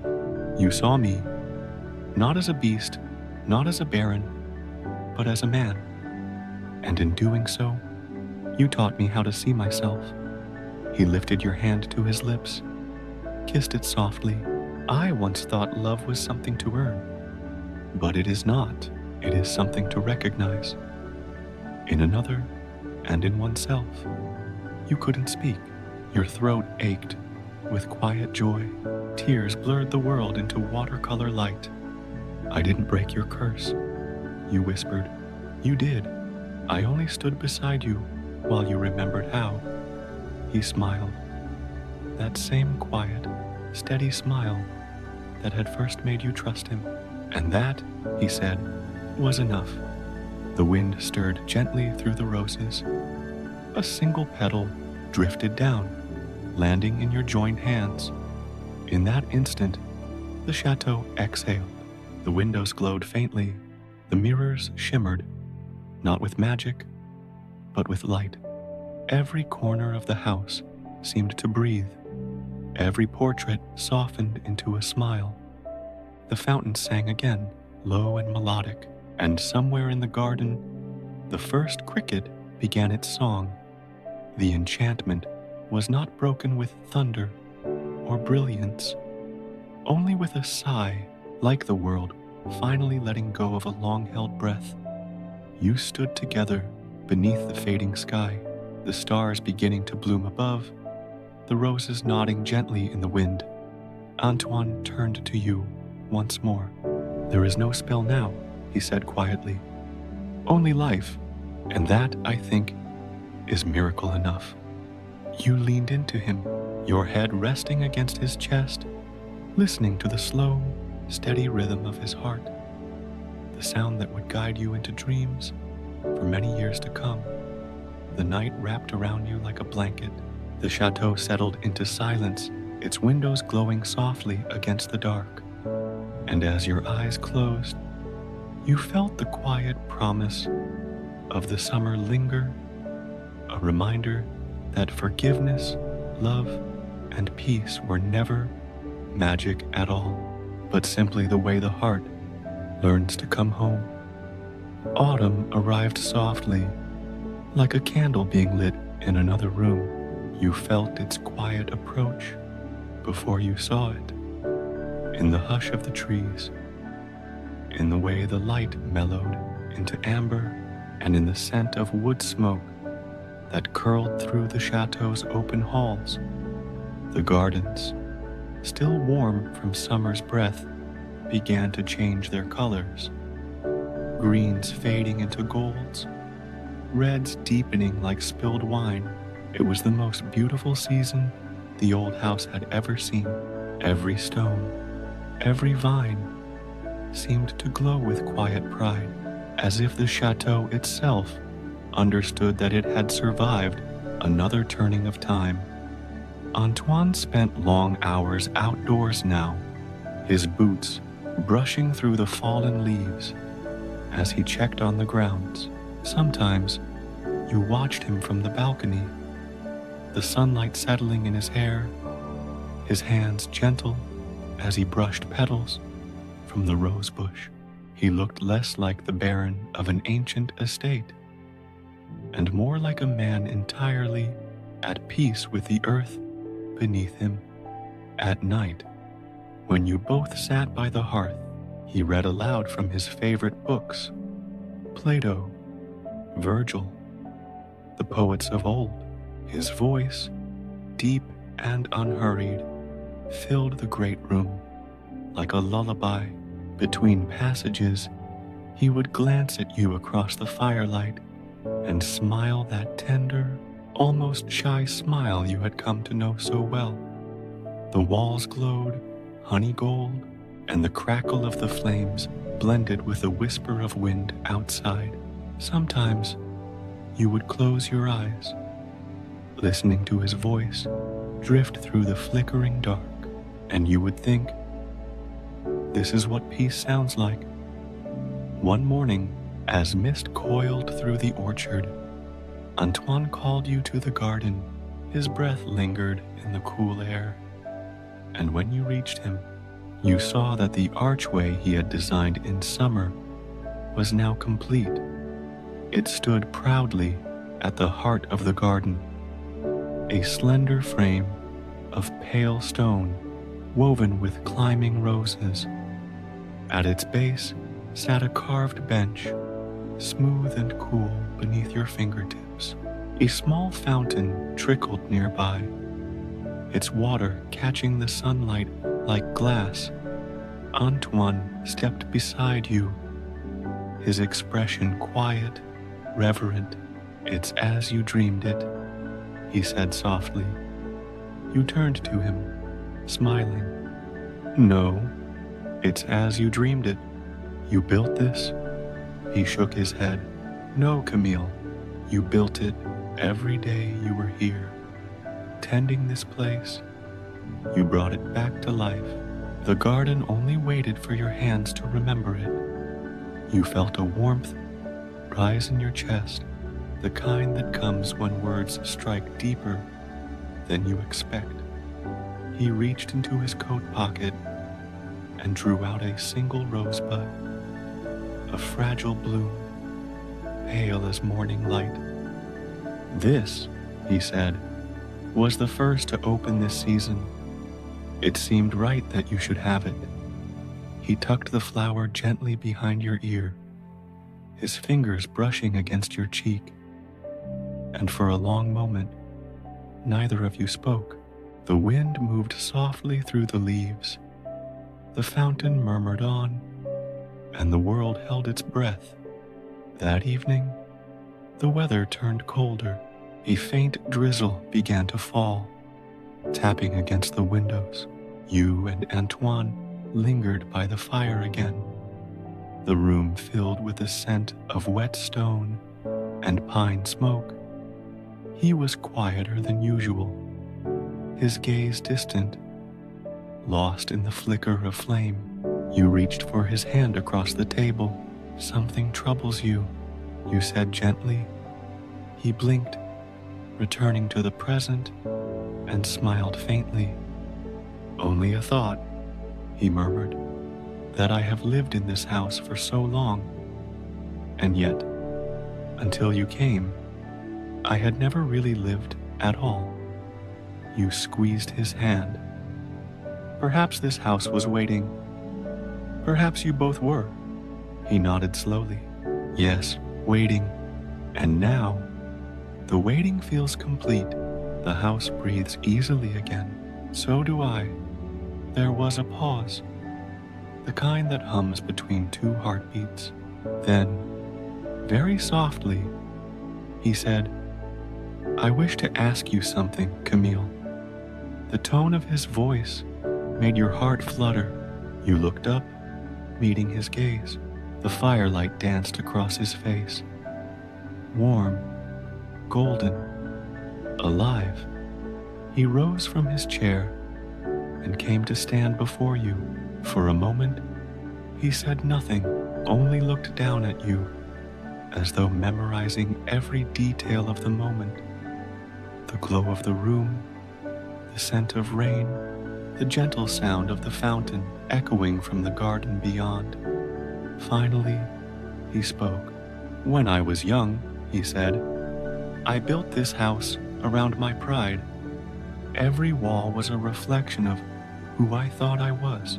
But pride is a poor architect. It builds prisons, not homes." He knelt before you, taking both your hands in his. You turned my prison into a sanctuary. You filled its silence with laughter, its dust with light. You gave me back a heart I thought I had lost. Your breath caught. He reached into his pocket again, and there, in his palm, was the same sapphire ring you had once seen glimmering in the drawer of his mother's room. "It belonged to her," he said softly. "It carries her kindness and her strength. If she could see you now, I believe she would smile." He looked up, his eyes bright with unshed tears. "Camille, will you stay? Not as a housekeeper, nor as a guest, but as my equal, as the keeper of this home and of my heart." The room seemed to still. The fire murmured low. Outside, the rain slowed to a whisper. You felt the world tilt gently around you, and for once, everything made sense. Yes, you whispered, your voice trembling with joy. Yes, Antoine, I will stay. He smiled, not the smile of a man who had won something, but of one who had finally understood. The rain ceased altogether. The air in the room seemed to glow, and for the first time since you'd arrived, the chateau felt utterly, completely alive. In the days that followed, the chateau itself seemed to sense what had changed.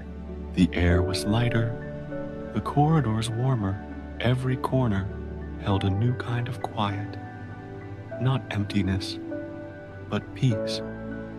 The servants, who had once moved with hushed reserve, now hummed as they worked. The kitchen, so long silent, began to fill with the music of clinking pans, the aroma of fresh bread, and the soft laughter that only appears when hearts are at ease. Camille oversaw the household with the grace of someone who belonged to the rhythm of the place.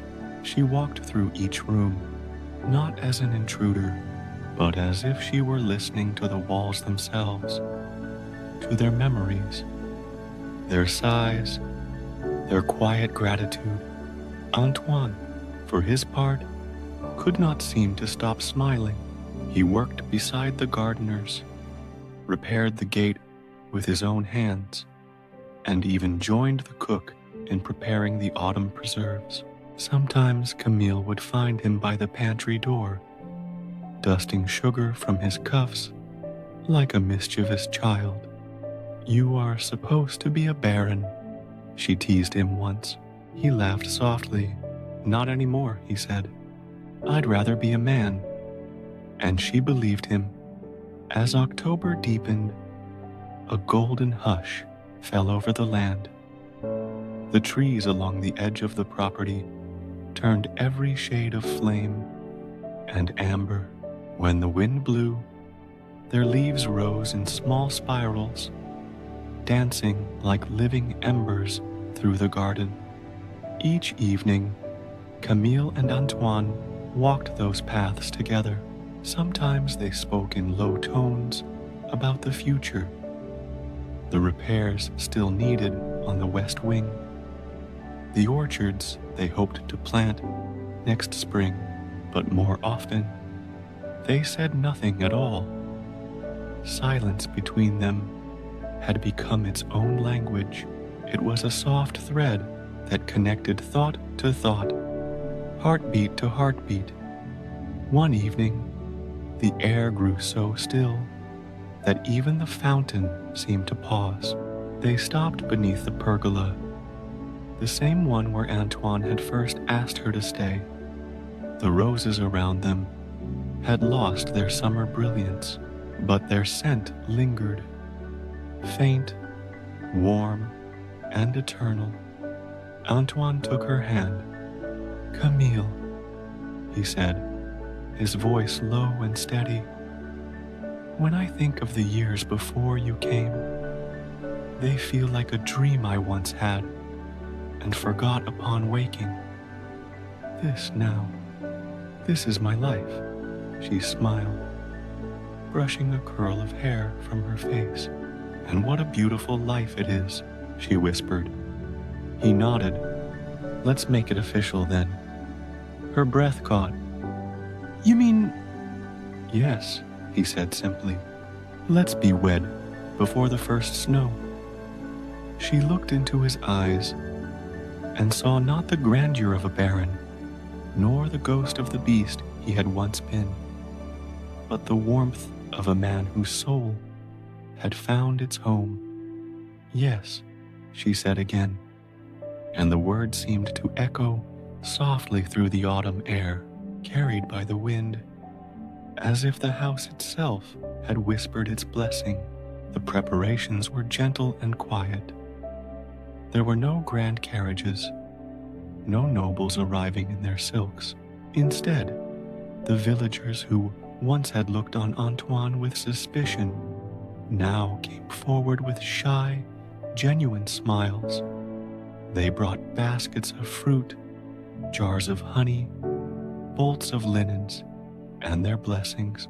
It was as if, in seeing the love between the two, they too had been released from an old, unseen spell.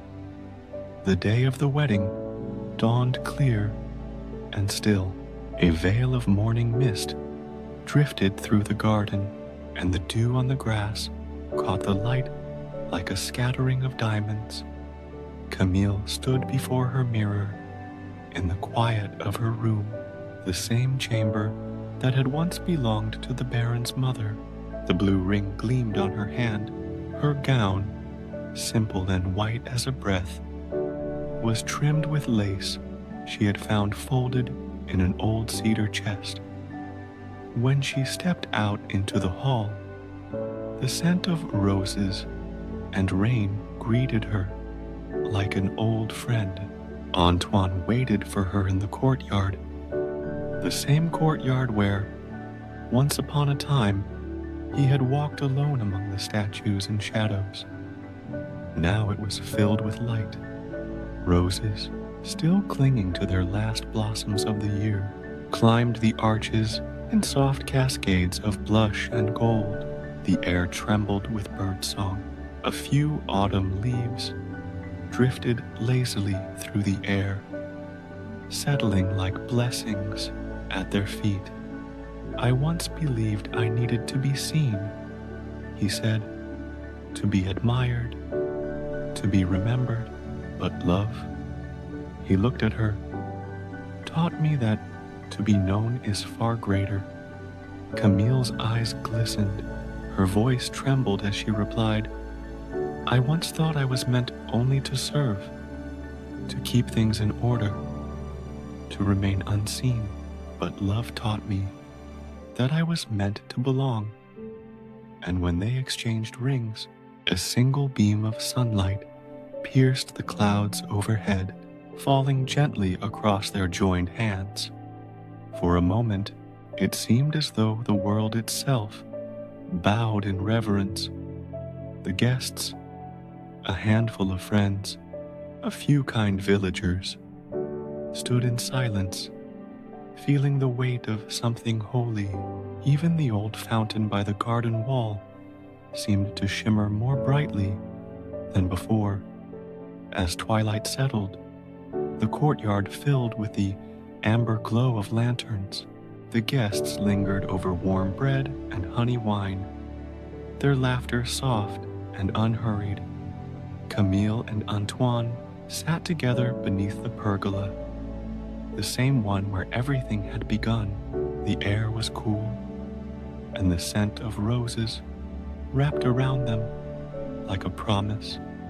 He turned to her, eyes gentle and shining. Do you remember, he said, the night you arrived here? You stood at the gate, uncertain, afraid. I remember thinking you looked like the first breath of dawn. She smiled, leaning her head against his shoulder. And you looked like the night itself, vast, still, and waiting. He laughed quietly. Then perhaps we were meant to meet in the middle. They sat in silence after that, watching the stars appear one by one in the indigo sky. Somewhere, far off, a nightingale began to sing, a soft, wistful melody that seemed to belong only to them. And in that moment, under the canopy of autumn and starlight, the world felt perfectly still.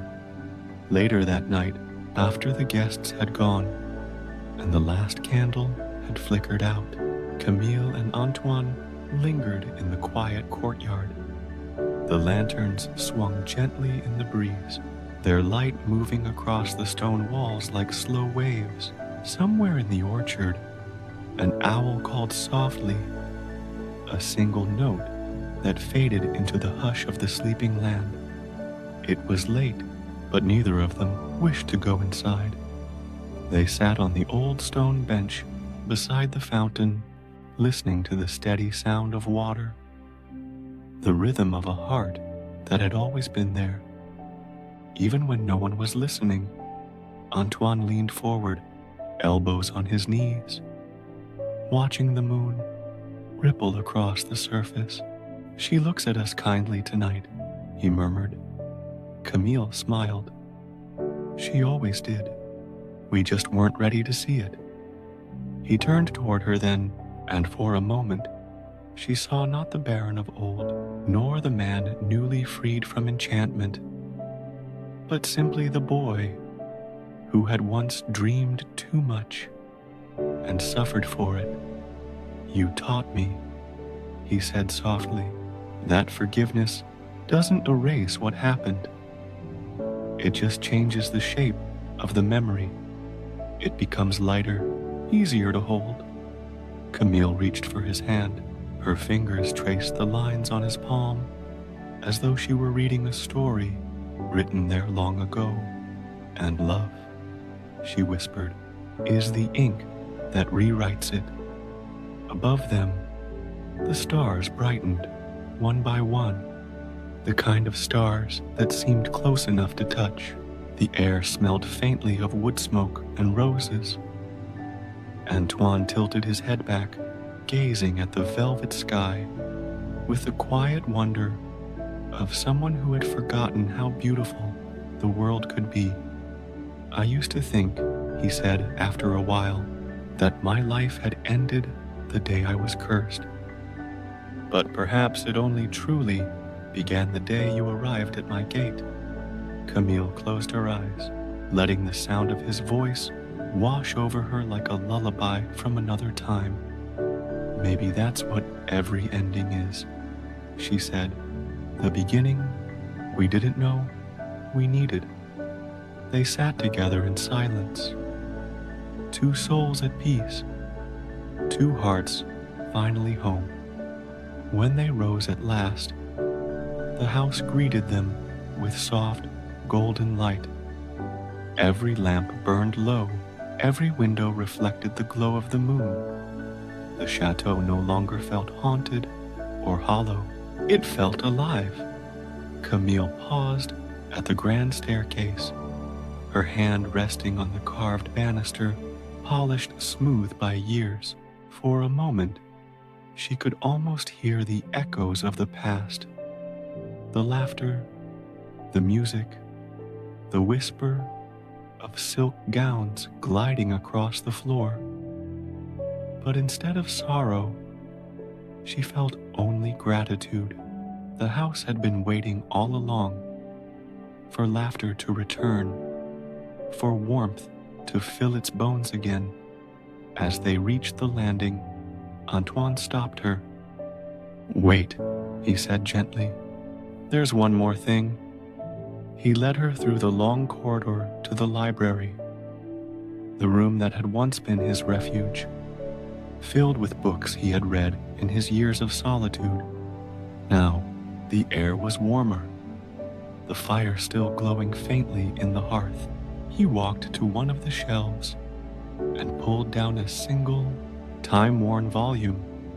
It was his mother's book of poetry, the same one he had once quoted from when the world still seemed too far away. He opened it carefully and showed her a page marked by a faded ribbon. "There," he said, pointing to a small passage. She leaned closer and read aloud, her voice soft. "Where love has dwelt, there it remains. Though time may fade the bloom and dim the flame, the warmth endures. For hearts once opened, never truly close again." When she finished, neither of them spoke. The fire crackled softly, the shadows swayed. Then Antoine whispered, "I think she would have liked you." Camille smiled, her eyes shining. "I hope so. I like to think she sent me to you." He closed the book gently, and for a moment they stood there in the amber light, two quiet figures surrounded by all the wisdom of ages. Then, hand in hand, they walked back through the hall and out into the garden. The night was cool now, and the fountain sang in low tones. A light mist hung above the roses, turning their petals to silver.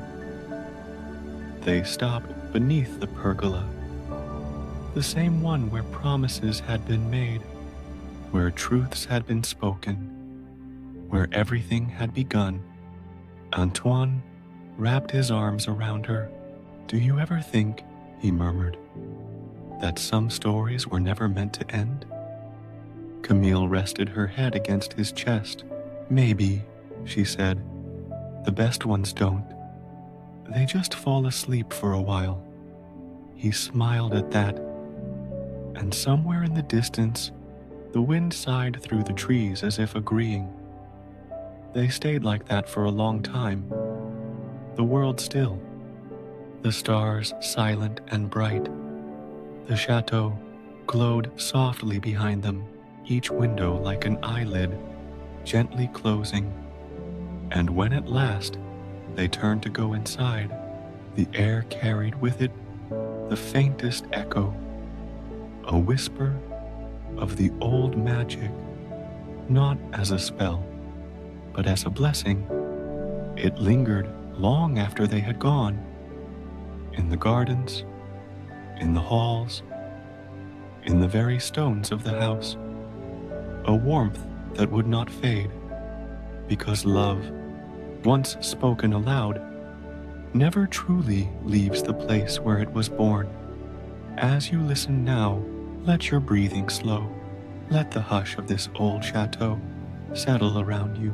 Imagine the scent of roses in the night air, the soft trickle of the fountain, the weight of peace pressing gently against your shoulders. The story is over now, and yet it never truly ends. It lives on in every heart that dares to love, and in every dream that dares to forgive. So rest now. The lights are dim, the stars are waiting, and somewhere, far away, beneath a silver sky, Camille and Antoine still walk through their garden, hand in hand, forever home. The world is quiet now. The night stretches vast and unhurried. A deep, velvet sky scattered with stars that seem to breathe.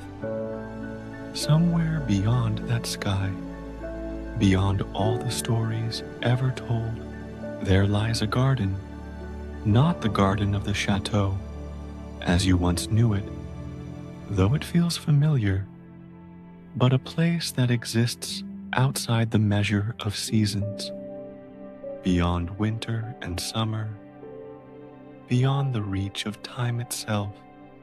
You step through it slowly, barefoot on cool grass, the air sweet with roses and rain. A faint silver mist curls above the earth, carrying the scent of old books, honey, and distant storms long since past. The sound of water follows you, soft, steady, endless. The memory of the fountain that once sang to the moon. You follow its music through the trees, and with each step, the world seems to breathe around you, as though the garden is alive, watching, listening, remembering. Somewhere in the distance, you see them, two figures, walking slowly beneath the canopy of roses. Camille, her dress glowing faintly in the moonlight, her laughter carried by the wind like a melody. Antoine beside her, his hand resting over hers, their steps perfectly in rhythm, their voices hushed and content. They do not speak of the past anymore. They do not need to. Here, in this place beyond time, every hurt has been mended, every sorrow turned to soft light. The chateau still stands, not in stone, but in spirit, its windows gleaming faintly in the distance, like lanterns in a dream. The roses climb its walls, their petals glowing faintly blue under the moon. Their fragrance is memory itself, sweet, fleeting, eternal. Antoine pauses to look up at the stars, and you can almost hear his thoughts. Gratitude, peace, wonder. Beside him, Camille leans into his shoulder, and for a moment, the entire world seems to pause, as though it too wishes not to disturb their stillness. Time passes differently here. Minutes stretch into hours. Hours dissolve into years. You might stand there forever, and the night would not move. You close your eyes. The fountain's music deepens. Not the sound of water anymore, but the slow, even rhythm of breath, in and out, in and out. The same rhythm that carried through every chapter of their story, from sorrow to kindness, from solitude to love. The same rhythm that now echoes inside your chest. A breeze passes, and you hear a voice, gentle, familiar. It is Ethan, the storyteller, his tone as calm and golden as candlelight. Sleep now, he whispers. You've walked far enough tonight. The story will keep. It always does. You feel his words wrap around you, soft as the hush before dawn. He speaks again, slower now, as if each syllable were meant to carry you a little deeper into rest. Every tale leaves something behind, he says, a warmth, a quiet, a reminder. Tonight, let that reminder be love, the kind that forgives, the kind that waits, the kind that sees. You exhale slowly, feeling the weight lift from your shoulders. In the distance, the stars pulse softly, each one a heartbeat in the sky. The garden begins to fade, not vanish, but dissolve into light. The moon melts into a pale mist. The roses fold their petals in sleep, and somewhere far away, you hear the faint laughter of Camille and Antoine, still walking, still hand in hand, forever part of the dream. Their story doesn't end. It simply becomes quieter, like the last chord of a song that hums long after it's gone. The chateau, the garden, the fountain, all become part of the night, and the night becomes part of you. Now, as you lie still, feel your own heartbeat slow, matching the rhythm of that endless garden, in and out, soft and steady. Let your mind drift with it, over the hills, through the whispering woods, past the last flicker of candlelight, until you find yourself standing at the edge of the dream.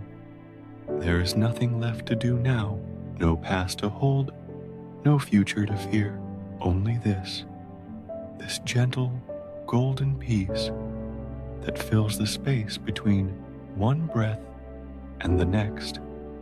You are safe. You are home, somewhere far beyond the waking world. Ethan's voice fades to a murmur. Good night, dreamer. The story will wait for you here, in the garden, beyond time.